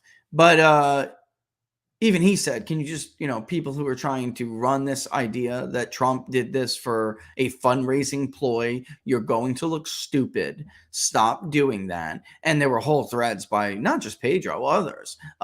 Trump did this. I told you, here's the evidence. Look at this article. Look at that. I highlighted it for you. I mean, it was totally ridiculous. You have to admit when you were that wrong about something. You can't just Charlie Mike as if people are dumb, and some are, they'll carry on. They'll still follow you, but you can't just be that bad There's another influencer out there. His audience has completely collapsed because he just keeps making up this stuff at a whole cloth. And some people are so for him and so for his candidate that they're not going to care, and they'll just keep living in their own bubble. We are all guilty of living in bubbles sometimes. But for the most part, the general public, that's not going, those are dieharders. Those are not representative of everyone. And you do hurt yourself. You hurt your credibility. And by the way, you hurt your following. Your following's not going to continue to rise if you keep pushing forward theories that you made up, because you did. And then they turn out to not be true. You have got to be, and by the way, this is a major problem in America these days. People have a hard time admitting when they were wrong. Somebody else came out and said, I was wrong. Others, there were some that did. But for the most part, this is a problem, I believe, that stems from the attack on masculinity in this country. It's part of a man's character to admit when they were wrong and to take their lumps, and to be man enough to say, I didn't tell the truth here, or I was just wrong. I truly believed it, but I was just wrong, and I led people astray, and I apologize for that. Especially when you're in the position you're in. So that's the difference, though, between somebody like what I do and what others do. I'm not here to try to influence you. I'm here to tell you what I firmly believe to be true. If I'm wrong about something, I will tell you that I am wrong. But people thought that I was leveling some kind of pro-Trump attack against DeSantis when I was telling them that this is a Paul Ryan, Karl Rove operation stemmed by the Bushes. By the way, I'm sure you're all going to be enlightened by Paul Sperry's work soon. And they thought, I was levying an attack against them. Let me ask you a question. If it's not true, then why, or I would say, why would you think it's an attack if it's not true? Why would you be changing positions if you weren't running? Like all these things I was accused of lying about. Obviously, I'm 100% vindicated now. 100%. Because, of course, I was telling you the truth. I was getting calls from Texas to California to Florida. I met with so-and-so today. This is what so-and-so said. I'll accept apologies later. Oh, they never come. What does come, however, is notes and emails and posts from viewers, Laura, who say, not that I ever doubted you. I got one from the other day, I think it was 2 days ago or a day ago, on this thing, where specifically that one had to do with their entire pitch being, he'll be indicted. What does that mean? They want him to be indicted. That's what it means. You would, if your entire campaign strategy is resting on that, then you obviously want it to happen, and you're not that concerned about what the implications, long-term or elsewise, are to the country. It's not that different from the leftists who are writing in the New York Times right now. Here's my take. It may be flimsy case, but at least we're holding him accountable. The core of the philosophy that stems both those ideas isn't that different. You are setting aside the bigger picture for personal interest or personal gain. You are allowing some emotion or desire or ambition to cloud your reason. And as Kurt Schlichter said, it's for short-term relative power gains. Advantage. It is not in the interest of the people you're supposed to serve. All right, so there's a difference. But listen, it's not just Florida. If I was the governor of any state, like Ben Shapiro's like, oh, he can't do that, or he can't block extradition. Article 2 applies here. It's a state to state. And hear me anyway. I don't give a damn. If I was the governor of North Carolina and Bernie Sanders lived here and they tried doing this to him, I'd call the National Guard. New York, get your National Guard to try to take him from my state. I freaking dare you. Why? Because they're not respecting the Constitution. Why the hell would you? They're not respecting the rule of law. It's like what Mike and, what the guy said before. You ever they're like operating within the bounds of the rules that nobody else is operating under. You're going to lose. You're going to lose like that. You'll be a polite loser, but you're going to lose. Which is why I said on Truth, which a lot of people didn't like, that maybe Trump should test this new little theory about whether he'll block extradition. The truth is he was always going to surrender, so it was a layup. The response with the correct response last week was a layup. Now, I don't know. Maybe I'd put that to the test. Something he'd have to talk with his lawyers about. Maybe his lawyers would have different advice. Politically, it'd be advice to consider. Legally, I don't know. But this would be a no-brainer for me if I was the governor of a state. And I don't care if it's Donald Trump or it's Bernie Sanders or Hillary Clinton. You should not, as any member of elected office, the elected leaders or just the elected, as any member of the elected, you should never go along with something like this. This is not holding. Yeah, and I will reiterate that. The problem for DeSantis yesterday, and let's take a look at his response. I'm sorry, Vivek. All right, I'll come to you after. I feel bad. I don't want to leave the man out. I don't want to feel like but go through the tweets, the replies in this tweet, and look at how nasty some of them are. I'm simply telling the truth. The guy is collapsing in the polls. And by the way, Rasmussen immediately said, reader alert, 48 minutes, not 48 plus hours. They're pollsters, so they're thinking exactly what I'm thinking.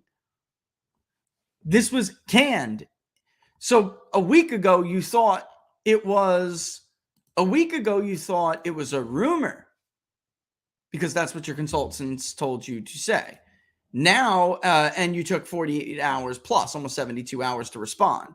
This time you took an hour to respond, which means, once again, it was crafted as a political response. Rasmussen saw that because, like me, they're a pollster.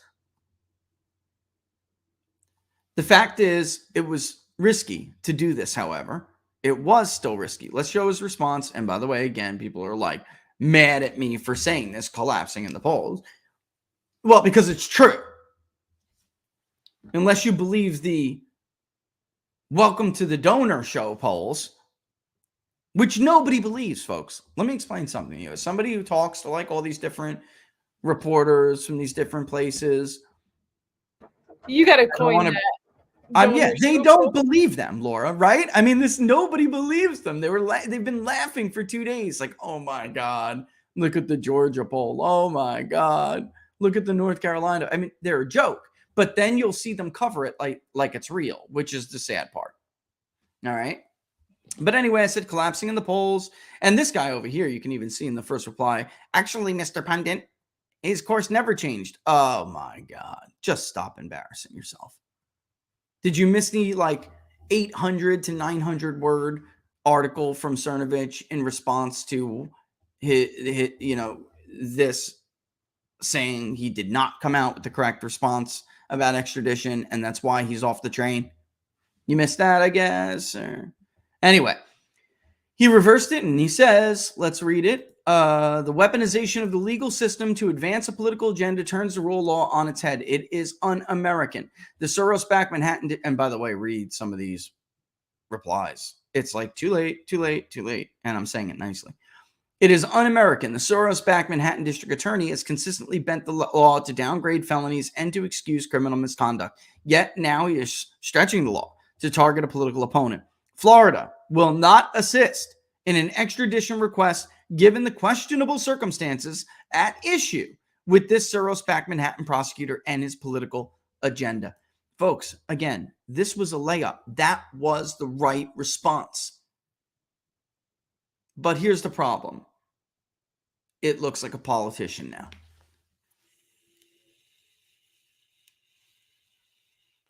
It does not look genuine.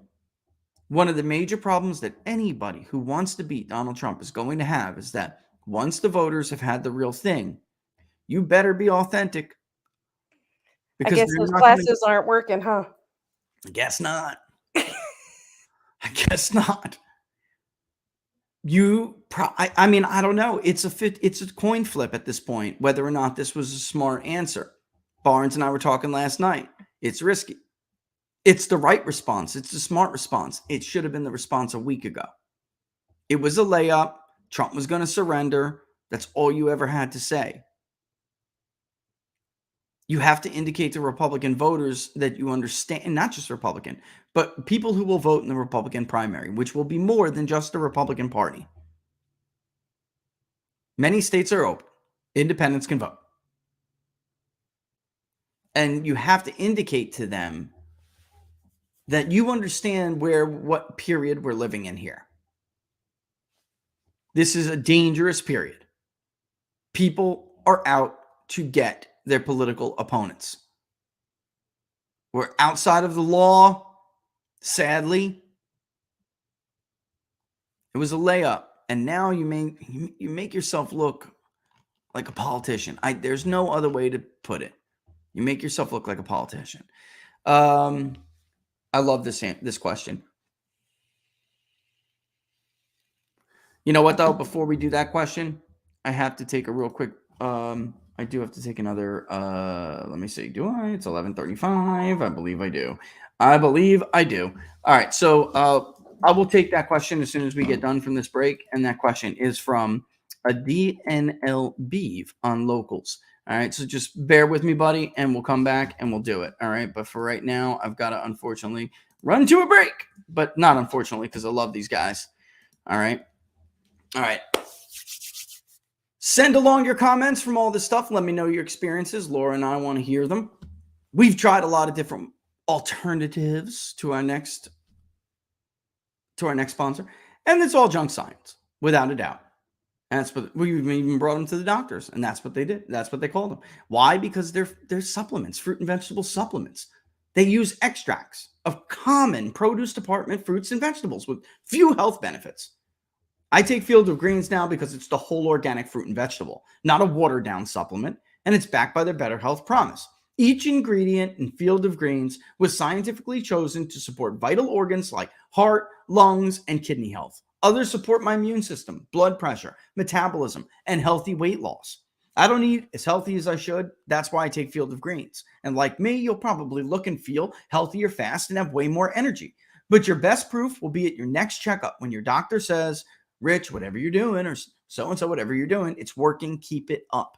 Let's get started today with 15% off. Visit fieldofgreens.com. Use the promo code TPP. That's promo code TPP at fieldofgreens.com. Now, here's my personal take, my pundit's take. You will feel the effects. Most everyone who sent me their feedback was like, you were right off the bat. I know, but keep going. Do not forget. Make it a daily thing. Sign up. Get a subscription. Give it a couple of weeks. You'll be amazed. Amazed. All right. So again, fieldofgreens.com and the promo code TPP. All right. Let's get this. Is a great question. Can't watch live today, and he might go over it. But can you ask Rich if they are doing this because they want Trump to win the primary because he'll be the easiest to beat, or if they have to refortify the election to make it easier to explain? That's a fantastic question. And again, very legitimate question. I've seen it battered back and forth on social media. They're going to fortify the election no matter what. They're going to do that no matter what. If they don't, rest assured that whoever you pick for a Republican nominee is not a threat to them. You will not get change. You will not get representation. If they don't fortify it, means you just elected George W. Bush 2.0. Congratulations. There, no world do these people really believe Donald Trump is the easiest to beat. They don't. In fact, they're sticking with Joe Biden because they're so afraid of Trump. That was the entire argument at the Democratic Governors Association almost 3 months ago now when they decided, that's it, we're sticking with Biden. Yeah, the White House can put pressure on, but the general consensus, and this was a public, by the way, Politico covered this, and it was public knowledge. It's not just things we've heard. They feel that he already beat Trump and that anybody else would be a risk. And that if, God forbid, Trump is the nominee again, he's going to crush Kamala Harris. He's going to crush Pete Buttigieg. He's going to crush Gavin Newsom. They feel just don't change what worked in 2020. If it's not broke, don't fix it kind of thing. There's a fatal problem with that strategy, a fatal flaw. And that is Joe Biden had something Hillary Clinton did not. A decent amount of people viewed him favorably. That is not the case anymore. Both are going to be viewed unfavorably, and it's going to be about competence. It's going to be about themselves and their own lives. Who made their life better? So I know these people aren't dumb. They're not. They probably have quietly already polled the Trump or bust vote like we publicly did this time. And they probably already saw what I just showed you, which is that, once again, if we bring it up, that is not a small amount of people. Right? So there's a 3-point Republican advantage right now on turnout, a turnout edge. And by the way, if you cross it the other way, if you cross it the other way, Republican nomination, Republican candidate specific support. All right, let's look at this. All right, if you cross it the other way, you can see even more profound stuff. Of the I would not vote at all, 76% of them are Trump voters. Of everyone who told us I would not vote at all, 76% are from Trump. That makes up his. That's why I said, like, this idea that I would consider the other party's nominee. All right. 40% of them come from Trump. The crossover damage could be worse with Trump. The bleeding, it's worse with him than anybody else. Not just as an overall, as proportionality wise. I mean, as an overall total vote that could be lost from it. As of right now, it's not even close. And most of Trump's voters, by the way, also say they would vote for the party. And that's why I always told Barnes, and I have said, he points this out, something I said many years ago, and it has always held true, which is that the party gets more from Trump than Trump gets from them. All right. That's why, unity obviously is the Republicans' strongest suit. But also, if we go to, in case you guys didn't notice, I put race and education. I nested them together to show you white working class, whatever it may be. I mean, just wow. Wow. If you look at this, Trump v. Biden, wow. He's got a 40-point lead over Joe Biden with white working class. Now, and it's more than 40 points, actually. It's 44 points. Compare that. Not going to cut it. And not only 18.7, let me make my point here, 19.2, okay? There are people who just maybe just don't know DeSantis, right? But third party goes to 13.4, and this is only 9.3. That's the Trump bus vote being illuminated for you. All right. Some college associates, it's the same thing. And you could do so much better with 4-year college. Trump is actually winning the white 4-year vote. He's losing it, or it's about, what is it, about tied? If it's just, I forgot. Give me a second. The 4-year votes, Joe Biden, actually, but only when you add non-whites against, yeah, that's right. Only when you add non-whites, but when you just look at white 4-year college, Trump still leads a little bit. That's much closer to what it was in 2016. It's just that some of these other vote shares now are massive. All right. You look at high school or less among Hispanics. So Hispanic working class, Trump leads. He's doing exceptionally well with blacks who don't have a college degree. It's blacks who do that becomes an issue. And again, Asians, high school or less, some college associate. Trump doesn't start losing them until it's college educated. All right. So I don't believe that these are smart people. I don't believe they don't see this. They do. I mean, there was a meltdown segment last weekend on CNN. This is the coalition he's always said he had, and he didn't. Now he does. Oh my God, indict him. Indict him. And keep the indictments coming to try to beat him over the head with them. Why? Because we have nothing to lose. On Getter, has Rich polled or anyone, I guess, has it been done where Republicans get their news from? Not D's, Getter, Twitter, Truth, etc. There hasn't. I don't think we did one nationally, but that's a great question. We have, though, in fact, done a lot of this work when we do our voir dire research.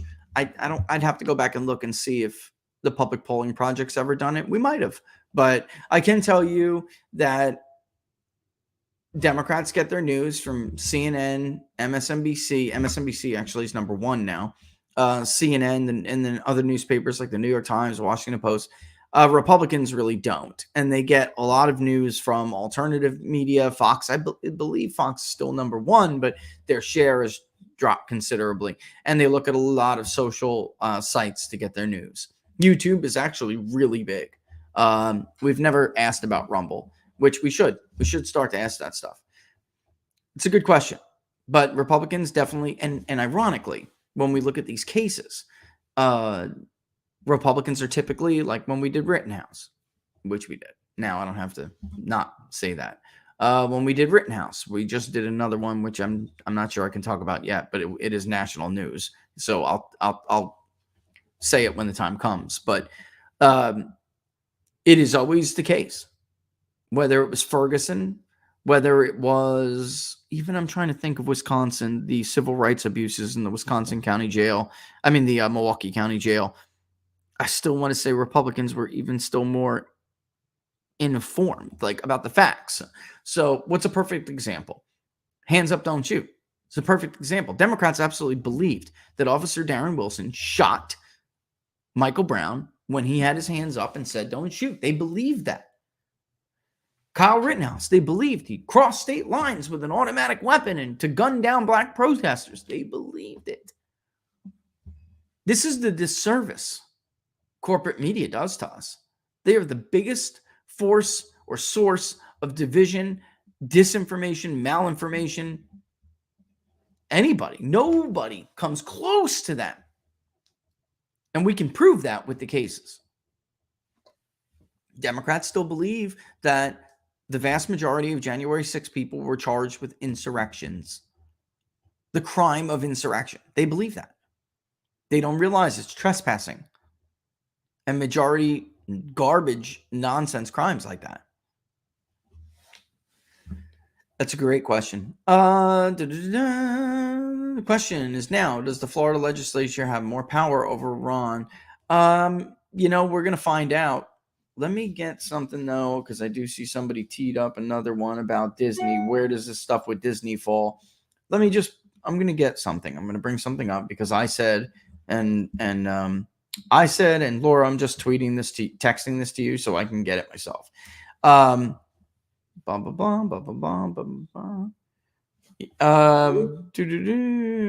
2 wrongs don't make a right, but it makes it even.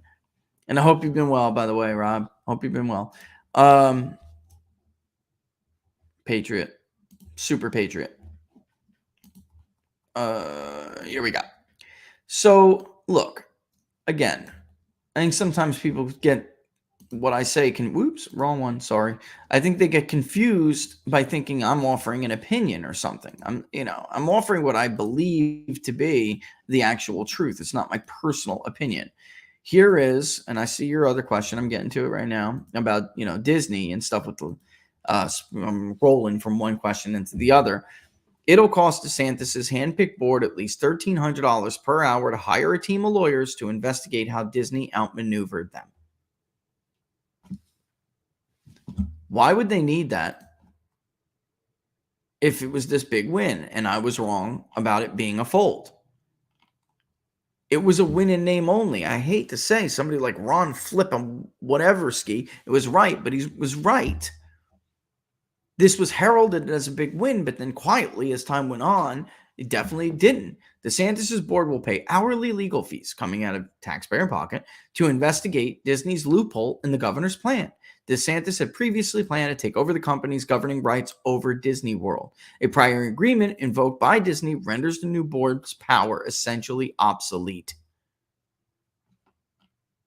It's going to cost them, it's going to cost Florida Governor Ron DeSantis and his handpicked board nearly $1,300 per hour in legal fees to investigate how Disney found a loophole in the governor's plan to take over the company's governing rights over Disney World, stripping the new government-appointed board members of their power. An agenda from the Central, and do you guys see this as I'm reading it? Yeah, okay. An agenda from the Central Florida Tourism Oversight District's Wednesday meeting includes letters from 2 law firms agreeing to represent DeSantis in his fight against the entertainment giant. The firms, Cooper and Kirk and Lawson, quote, will represent the district regarding certain constitutional and contract measures, matters, and potential legal challenges. Cooper and Kirk will bill the Florida government $795 per hour, and Lawson bills $495 per hour, meaning in total, DeSantis' government will owe both firms at least $1,290 per hour for their services. This is an L, folks. This is a big L. It's an L for the movement, it's an L for the taxpayer, and it's an L for the governor. It could have been a win, but it wasn't. Disney is powerful, man. You know, it's funny, too, because I'm thinking back to a dinner that we had. DeSantis was there, and because he gave a keynote speech, and I gave a speech on polling. And he had said something that was, and now that I think back, it may be more significant than I realized at the time. But he was like, you know how I've been so effective? I don't fly blind into this stuff. I got a team of lawyers making sure that we look at every angle about how these people are going to come back before we do legislation, before we do executive orders. Do you remember that, Laura? Well, you missed this one. Oh, I do. No. Do you remember that? Him telling us that? You remember that? I said something, and I was like, and then look at his hand gestures as he's speaking. And I said, this is a bit weird. But as he was touting that, they had these lawyers, and he said, I got a great team who thinks of every angle before we move forward. So this way, by the time we're done with the legal action, we know, or the legislation and such it's made, we know where it's going to end up because we know which angle they're going to come at us from. Well, they missed this angle, is my point. That whole team missed this angle. That entire team did not look thoroughly, or they just don't care at this point. I think you are. But that's Ron's point. He wants the headline. It really doesn't matter where it ends up. That's Ron's point. The headline is what he wants, which is boom. He took on Disney. It doesn't matter if it ends up where he claimed it was going to. That's Ron's whole point. I don't know. I tend to think he would want it to end up where he claims. That's what I think. He just got out. He got outmaneuvered this time. Either way, it's bad. He either got outmaneuvered or he just wants the headline and doesn't care about following. Either way, it's not good. Yeah. Either way, it was a mistake. I'm just going to read this one part and we'll move on.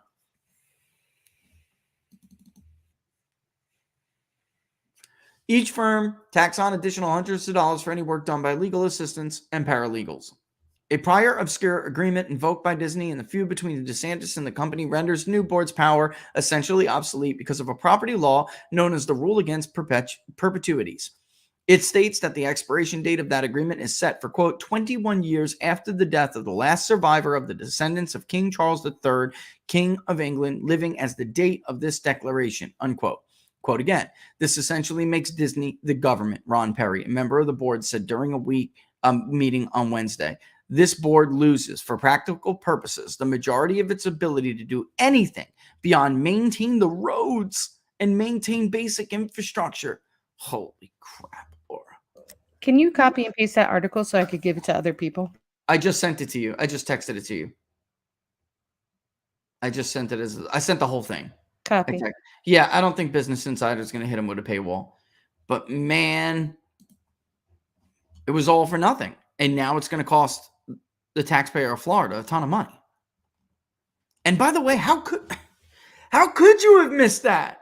It's part of the heritage of the company. I'm not even a lawyer, and I lived in Florida for 15 years. How many times have we been to Disney? All right. Now they give you these little tours. They'll give you a little history. There's a lot there for the public to just consume. Legally, you wouldn't. And on Getter, DeSantis didn't call Trump president in his statement. No, he did not, which pissed a lot of people off. I saw it on social media. I saw it in my messages. I heard it in my voicemails. That it still wasn't a good enough statement because he ignored the former president, which look, I don't know. Everyone's entitled to their opinion. If he would have come out with that statement on last week, I think that would have been sufficient. I do. Maybe not, though. Maybe not. I mean, people want to say, look, why? Because it really probably does go back to that loyalty thing, Like, people know Trump defended them against the ruling class. They want you to recognize that it is now him being persecuted for it. They want you to recognize that. I'm not that harsh, but I understand where voters are coming from. I do. It's a valid point. And who was that? That was COVID vax virgin. Do you all think more will vote now like Whitlock will do? Yes. I think the next time we poll that, I'm going to keep that question, the candidate specific question. Will you vote for this one, for that one? I do think, there's a lot of interest, like I said, in this election. That certainty to vote number really blew me away. But we're going to keep asking that, and we're going to see if it changes. Why? Because it'll tell me if Trump's base is consolidating around the idea of just beating Democrats, or if they're still where they were when we did this poll, which is a lot of people were like, oh, they just worship the guy. That's not it. You're not paying attention. I talk to these people. I hear them. Listen, stop talking and listen for a second to what they're saying. They're saying, and many of them did like DeSantis, but they're saying there is no difference between a Bush and an Obama. There is no difference between a Bush and a Biden. For me, my life and the direction of the country overall, the trajectory remains the same. So there's little point for me to just hold my nose and vote. That is what they're saying. To them, it doesn't matter. Kurt Schlichter nailed it. They're like beaten wives. They've been lied to, cheated on, abused. And many of them they don't consider themselves to be loyal partisans. The people who say and mock them are partisans. You have to understand that if you hold that view. And I tried explaining this to somebody on social media when this first came out. I'm like, no, listen, just hear me for a second. You are a partisan. That's why you think that way. Take yourself out of that sphere and be an average normie that, by the way, they claim to speak for. Oh, normies aren't going to vote now for Trump. They're not going to vote now.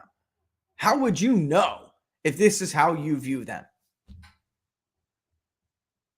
It's the exact opposite, literally. They don't feel like anybody else is worth their vote. They're entitled to that. And I get the Schlichter example. Not voting is a vote for Biden. But they don't, and I understand that as a mathematically, I understand that. But philosophically, they don't see it that way. They see it as, I respect my vote more. Listen, many of these people voted for people like John McCain, Mitt Romney. Many did not. They didn't vote at all. The first-time participants like a Whitlock. Can I interject real quick? Yeah, sure. I just want to say that how many times has the MAGA party did the right thing and or quote conservative, out. or Yeah. more conservatives. Yeah, because even before MAGA, Before MAGA, yes. The conservative, we'll say conservatives and MAGA pretty much is the the majority. base, Yeah. the base.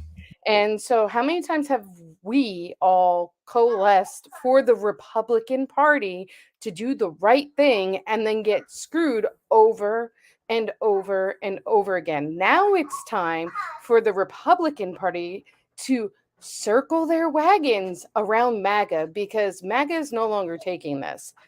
They're over it. They're over it. And it's been a long time coming, honestly. They didn't circle the wagons in the midterm. Exactly. They did this on purpose. They sabotaged because they lost. They did it on purpose. There were many races that I said it over and over again.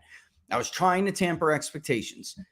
They're counting votes, not seats. They're not thinking like you. They feel they can sacrifice some of these people because they don't want a thorn in their side. Look at the concessions that McCarthy had to give up. Mitch McConnell isn't having to give up any. Come on, guys. Come on. Trump should go. This is Gillian. I don't know if it was from locals or YouTube, but from Gillian, he says, or she says, because it's Gillian Seed, Trump should go to an Indian reservation. Some, such as Sac and Fox, are highly Republican, and they don't have to listen to some county DA. That's pretty funny. Cassie, member for 4 months, election night. Oh, thank you. Doesn't Congress have a secret and illegal hush money pot they used to pay off internal scandals with money they steal from us? They did, yes. And yeah, they sure as hell did. Cassie, they sure as hell did. Good for you that you know that. I'm not sure it's still there, but I can ask somebody and find out. But yeah, that was the work Cernovich did. Knocked out a long-sitting congressman in Michigan for those scandals. He was tapping into it a little bit more frequently than others. Good for you. Good for you. Funny how the nobody is above the law crowd never mentions this. Good for you. Because in that case, they weren't even using the money of people who worked for them or their own money, the campaign money. They were using your money. They just created a separate fund to do it. Do you remember the bank fraud scandal in the 90s? That's one of the reasons that led to the Republican Revolution. Do you remember that? The congressional bank scandal? Huge. Come on. Such a joke. I disagree with a lot of Kurt's points, but I agree Trump doesn't do well running operational ground games. No attempt to get involved in Georgia election reform. No campaigning for Dan Kelly in Wisconsin. Can Trump really put together a good 2020 harvesting op? Has he started to lay the groundwork? All fantastic questions. All fantastic questions. I will say this, though, with Trump, what you get is like a one-man ground game. You do. And voters listen to their leaders and party leaders when it comes to strategy on how to vote. So had Trump in 2020 said, vote early, vote often, vote, vote, vote, vote, vote, there would have been a bigger turnout with mail-in voting for Republican. That's just true. That's well documented. I can say that he does seem to understand that that needs to be done. That's another thing we need to think about. Them doing this is definitely election interference. It absolutely is, because they're taking away resources, time, and attention from him doing something that would benefit his ground game, something that would benefit his campaign, his infrastructure, whatever you want to call it. You know, this is taking away time from recruiting precinct captains in Iowa, for instance, right? Which, because caucuses rely on infrastructure. He is a one-man turnout operation, though. But absolutely, look, Oz would have lost because McCormick's ground game was amazing in Pennsylvania. He got that early vote in. He got it hard. If it wasn't for Trump, Oz would have lost that primary because they came out and they voted for Oz in droves on election day, to the point where he even beat McCormick and Allegheny on election day. That's what ended his chances, even though Jeff Rowe was screaming about how I don't know what I'm talking about. I told you that race was over, as Steve Kornacki and I were trying to explain. It doesn't matter, it's your backyard. The vote method is what is predictive of who's going to carry these votes.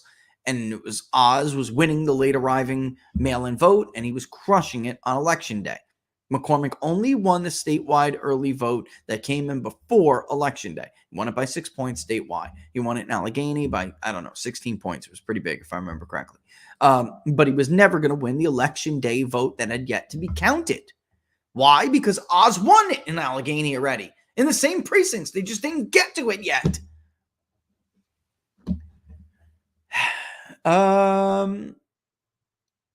I'd love to hear Rich's comments on Kerry Leak's tweets. If your consultants are going to write a statement about President Trump being indicted, please make sure they have the decency to use his name. There you have it. There you have it. Listen, Cernovich had a great tweet. You know how I think. I testified about it. You know how I think about what happened in Arizona. I testified under oath about what I think. That being said, if there still weren't the Rhino McCain, 10% of the Republican Party that voted against MAGA candidates in Arizona, she would have won even with their little dirty tricks. How do you justify your vote now? Kerry is such an indecent person, and you're so you're so morally superior. You voted for Katie Hobbs. Where's her press secretary right now? What did they say? What was their reaction to the transgender shooter hunting down and murdering Christian students at a Christian private school? Is that decent? All right. Wisconsin Supreme Court race outlook for, by all accounts, it does look close. But Wisconsin does not have registration by party. So when you're looking at all this target fart data, all right, just remember that. They also declared that there was no chance for Trump in Wisconsin because of their target fart data. Early vote was so bad. In fact, it looks like Republicans are early voting in Wisconsin. By all accounts, it looks like it could be close. And that's another great point that somebody made. I want to go back. Trump didn't get involved in election reform in Georgia. He didn't get involved in the Wisconsin Senate, a Supreme Court race. However, again, time you're conducting political lawfare against him is time that could have been used stumping for Kelly, and they know that. We will cover the Supreme Court race on Tuesday. We will have live election graphics, which will be live probably Sunday or Monday. We will have live graphics on People's Pundit Daily that you will be able to follow along with. All right? Maybe I'll even give you a sneak peek of them over the weekend. They're awesome. All right? That's for local supporters and YouTube members. That's why people sign up and subscribe. Stay tuned.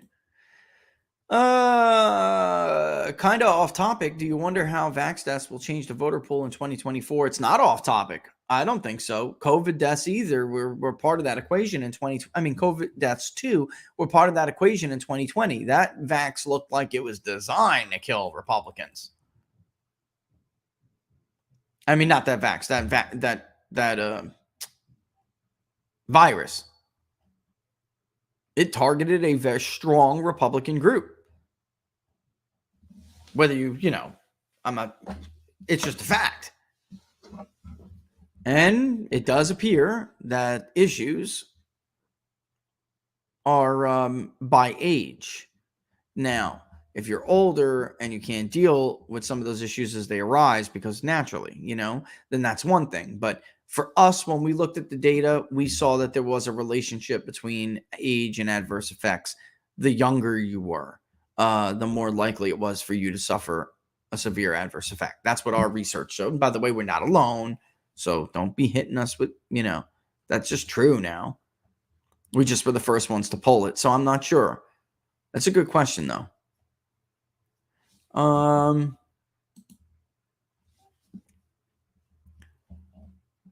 Yeah. Yeah. So this is Glenn, this idea like they don't believe in the system anymore. He says they're just traitors and they curry favor with degenerate scum. We must be ready to attack them politically as they use force. They use police power force. And look, Glenn's on board. Same thing. Glenn, to your credit, you've been saying this for a long time.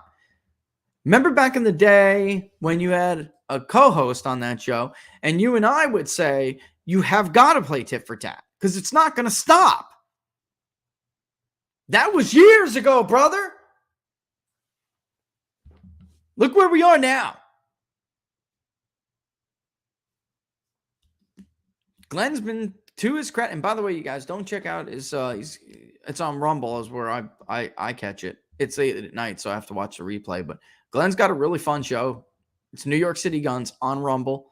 It's entertaining, to say the least. All right, you're up that late? Check it out. Wouldn't Trump staying in Florida fighting extradition actually help DeSantis? It would drag it out, and everything would be in limbo while others are campaigning. It's possible. It's a great point. Better on a camel. That's a great question. It's a great question. And Adam, who asks, if Trump loses, what happens to the GOP? Do you mean if it loses the general or if he loses the case? Just want to make sure I understand what you're saying. But better on camel. I'm not sure he's being truthful. Would he cave? If he caves, it's going to help Trump a lot.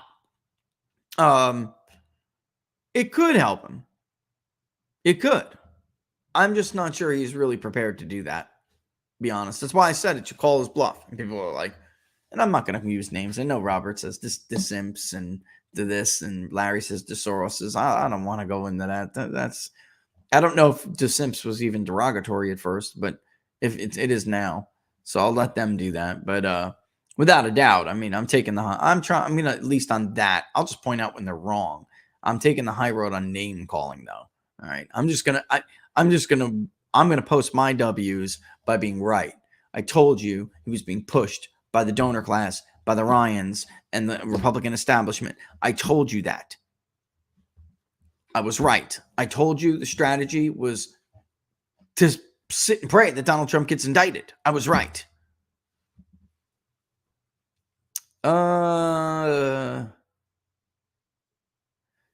Did you see that NBC woman say Trump would lose votes because college-educated suburbans would see this as bad per indictment? Haven't you said many times that Trump's base is mostly blue-collar workers? Money hotcake. That goes to show you how completely ignorant that person is. The suburban, the educated, and who said this before? I love him. I follow him on Twitter. He's hilarious. He's just like, he does videos. He's just, I gotta find him. But he's, he refers to them right. The wine-drinking suburban woman whose kids hate them and whose husbands are afraid of them, to quote him, are not coming back to the Republican Party. You had your chance in 2012 to prove that. It didn't happen, and it wasn't because of Donald Trump. Those who came back were mostly men, and they were in different suburbs. Abigail Spanberger still won. Mary Gay Scanlon still won, and the margin didn't change all that much. So either which one is it? Establishment. You're gonna have to figure it out. Is it election fortification? And they did come back, but it was fortified, so I don't see it. Or does fortification not exist? Which one is it? The secret weapon for him isn't even in the burbs.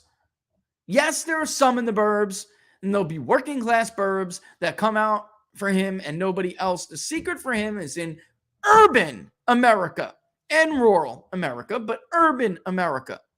It is slashing.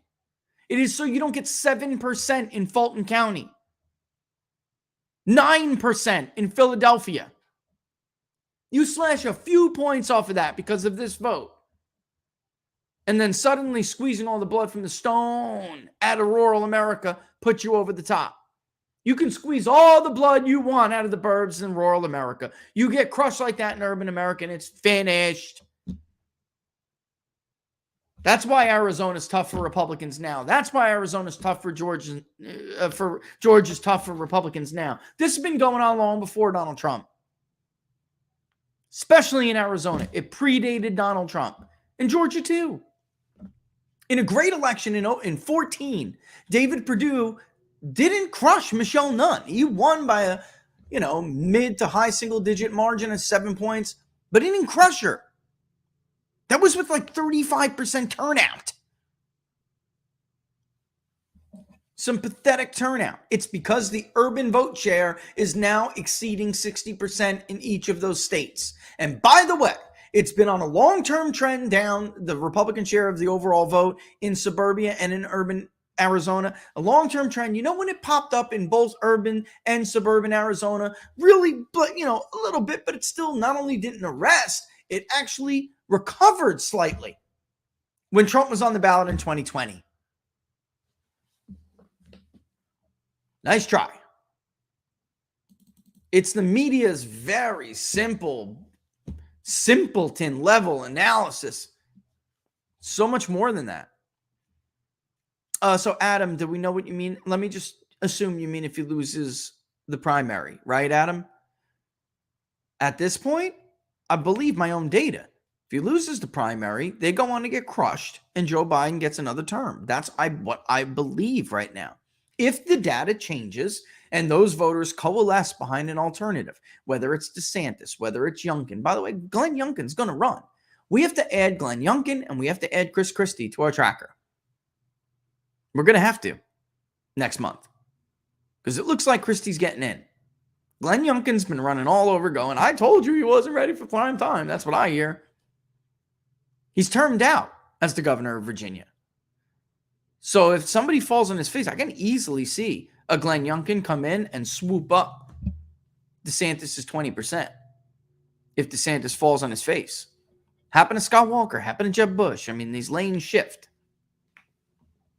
And at this point, it will continue to ask that other question so we really get a real good grip on the candidate or bust or Trump or bust vote or Haley or bust vote or Pompeo or bust vote.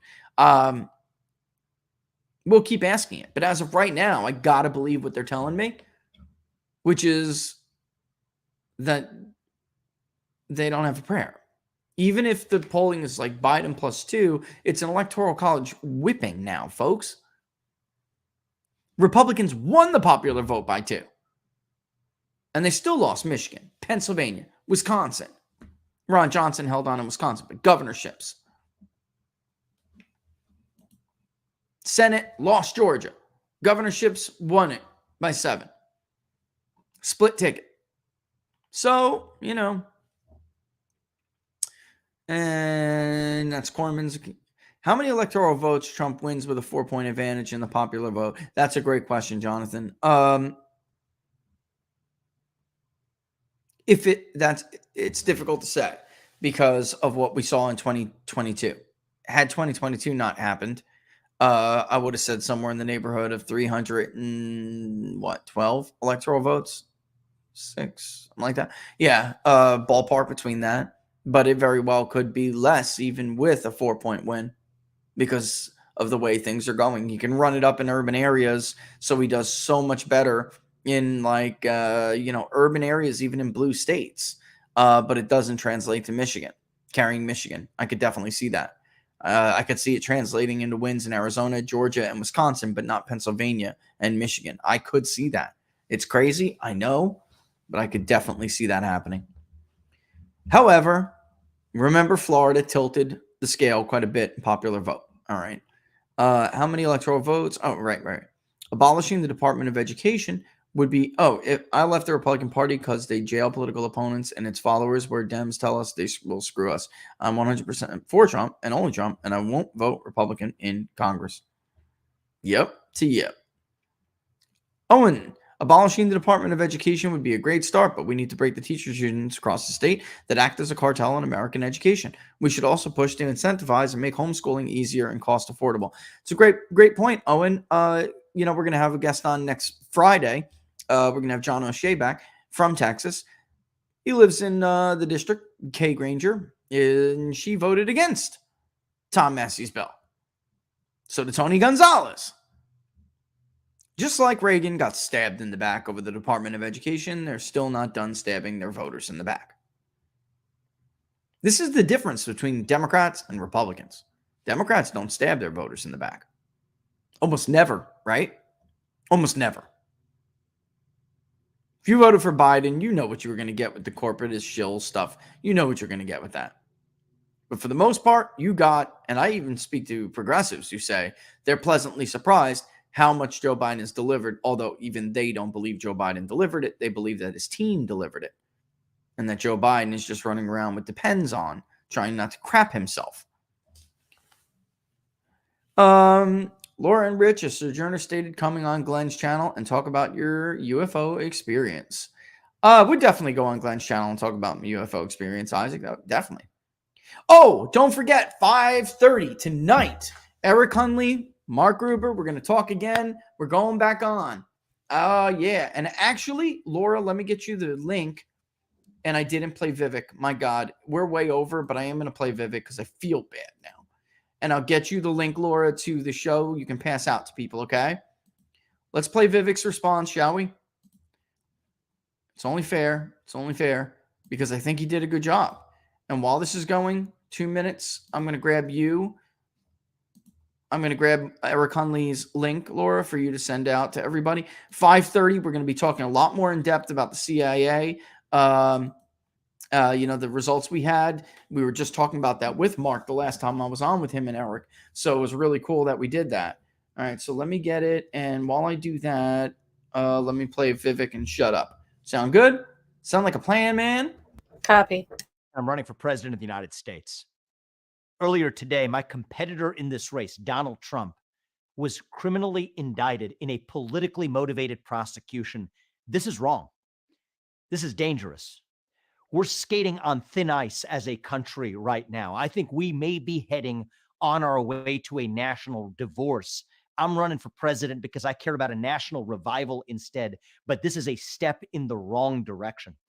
You don't know what? Alvin Bragg, he ran on a campaign, a political campaign for his position, pledging to investigate Donald Trump. You don't know what he did today? He delivered on a campaign promise. That is not how our justice system is supposed to work. Justice is supposed to be impartial. If this had been anybody else other than Donald Trump on this set of facts, it would have been charged as a misdemeanor at most, if at all.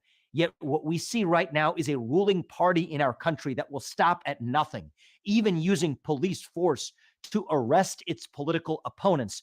We're not some banana republic, guys. We are the United States of America. We're supposed to be that shining city on a hill for the rest of the world that still gives hope to the free world as we know it. And yet look at what we have become today.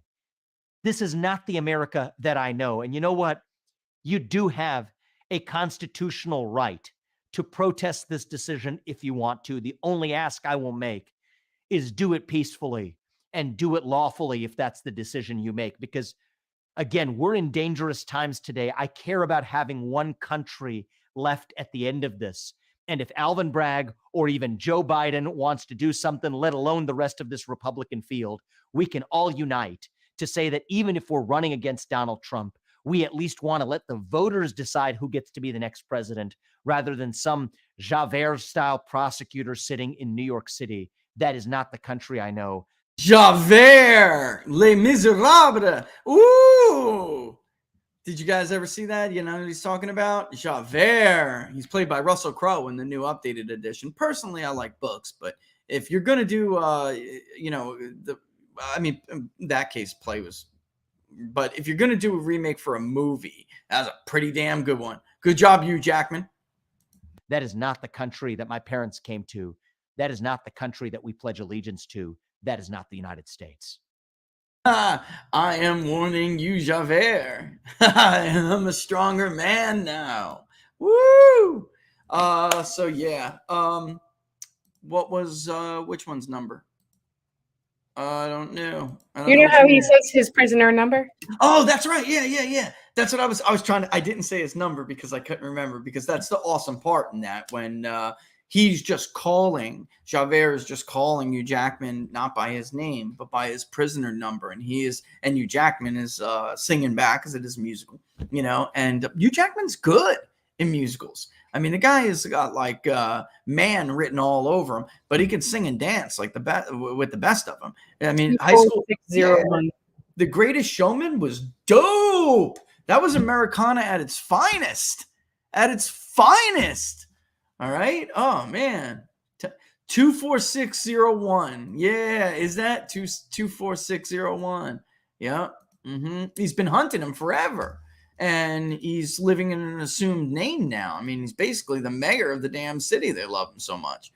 All right. Listen, we're going to give our outros here. Thanks again to our sponsors, forpatriots.com. Get the solar system. Use the promo code TPP10. If you're going to get the 3-month kit, then don't forget, see what you get along with that kit before you get any other small stuff. You're not going to get the solar kit with that. So that's different. There's no, they got a great deal on that right now. There's no extra considerations there. And of course, Field of Greens, check them out.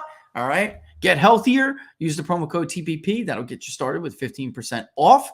And as well as jamandbean.com. If you start with your new subscription with the promo code TPP40, you will get 40% off that initial subscription and still get 10% off every subsequent renewal. It's a great deal. Great deal. Don't forget, we are finishing, and I don't have the new updated version in front of me. Oh, yeah, I do. It's right there. We are finishing on Sunday. John Mearsheimer, The Tragedy of Great Power Politics. So local supporters and YouTube members, keep your eye out for the Zoom link. After that, and by the way, we're asking the question, now that we're done with the theory of offensive realism, applying it to today, obviously it's worked with the empirical record pretty well, so there's no reason to suspect it's somehow going to fail in the future. Can China rise peacefully? And here's the new version. All right. Don't forget, 3 p.m. Eastern Standard Time. Afterwards, we're going to that one up there, original version here, The Ideological Origins of the American Revolution. Bernard Bailyn. It's classic. The New York Times once said, you can't understand the American Revolution unless you read The Ideological Origins of the American Revolution by Bernard Bailyn. Now, of course, they're 1619 because like Kurt Schlichter said this week, thank you for him coming on again. Like he said this week, it doesn't matter. It's not about ideology. So they can just change their minds anytime they want. They don't have to have any principles. It's about power. Thanks to the special guests today, both of them, Daniel R. Street and Mike Davis. If you guys, I know it was very short notice and both of them jumped on it and really can't thank them enough for it. They were fantastic, weren't they? Right?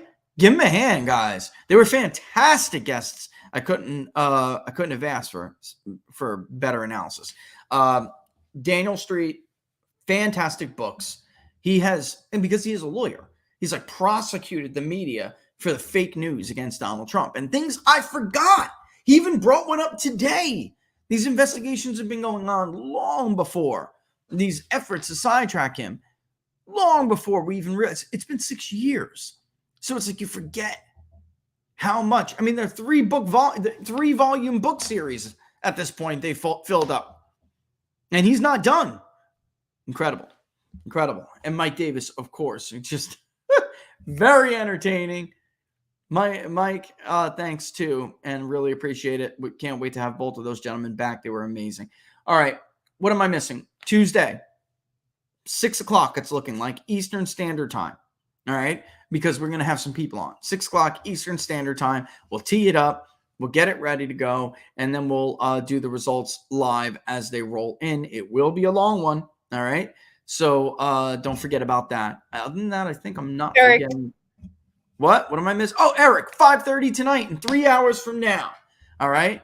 3 hours from now. Laura, did you get the link out for people? Both YouTube and Rumble. Freeform Friday. Eric Hunley's channel, Unstructured. All right. And we're going to be talking with Eric and Mark about the new polling, everything that's going on. But definitely because the last time I was on, we were talking about the news that had broke about the CIA assassination of JFK. Plus, Mark had just been at the parole hearing for RFK's murderer, and Gavin Newsom objected to it. So a lot to get into, and we'll go over that poll in detail as well, but also just have a good old conversation because Freeform Friday is awesome with Eric and Mark. All right, so very much looking forward to that. Only I will be changed by then. Have you? I will be changed. I will be cozy and comfortable, Eric, if you don't mind. All right, guys, thanks for watching. Nothing but love for you as always. Thanks to the sponsors. All the links are in the description. Don't forget to support them and share the public polling project far and wide, because if we could get one nomination poll, at least like a month, would be awesome. And I'm obviously willing to bear a lot of the cost for it because I want to get it out there. I think it's important. I really do. I don't want to leave this up to them. Do you? Not me. I want to see whether or not Republicans under an extreme amount of pressure. I told you this would be way worse than 2015 and 2016. They have got to stop this man from getting this nomination. Last time, Republicans said, fungal. I'm going to elect who I want to elect. I'm going to nominate who I want to nominate. Democrats were unfortunately unable to have the same strength. I'm serious. And in 2020, the media and Barack Obama selected their nominee when they did not want him. All right, so will this happen again? Will Fox News get back in the business of selecting Republican nominees? Will the establishment and Karl Rove? Will the FBI? Will Alvin Bragg? Will George Soros? If Republicans hold fast, hold steady, and nominate this man anyway, wow, that would be the biggest middle finger in the history. That's like the only thing that could one up 2016. It'd be the biggest middle finger to the ruling class I think I've ever seen in my life. And 2016 was a big middle finger. All right. So that's one of the questions I'm looking for this year. And then also whether or not that Trump or bust vote declines over time or does get bigger over time. Right.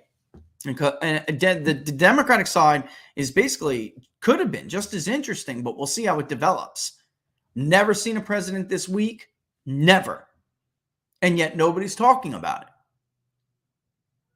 It is common knowledge that primaries during renominations, primary challenges are not good for incumbent presidents. The last two to have them, serious ones, lost. But what we don't know is at what point does such weak support warrant taking that risk? And does that even matter now in the age of vote by mail, right? All big questions, and we're going to stay together through the end and answer them. All right, folks, we're out like trout. Oh, and have a good Palm Sunday to everyone. All my Catholics out there, my Catholic viewers, I hope you have a wonderful Palm Sunday. All right, I'm not Catholic anymore, but I remember, and we used to gather for dinner. It was nice. It was wonderful. Well, we gather as a family. All right, so I hope you enjoy it. All right, and best wishes to you. Say deuces. Deuces.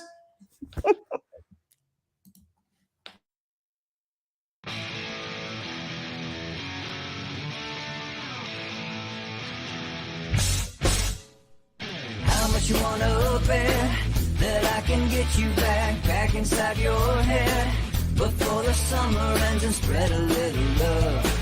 Just for a little fun, I'll make you come back to me before the rise of every sun.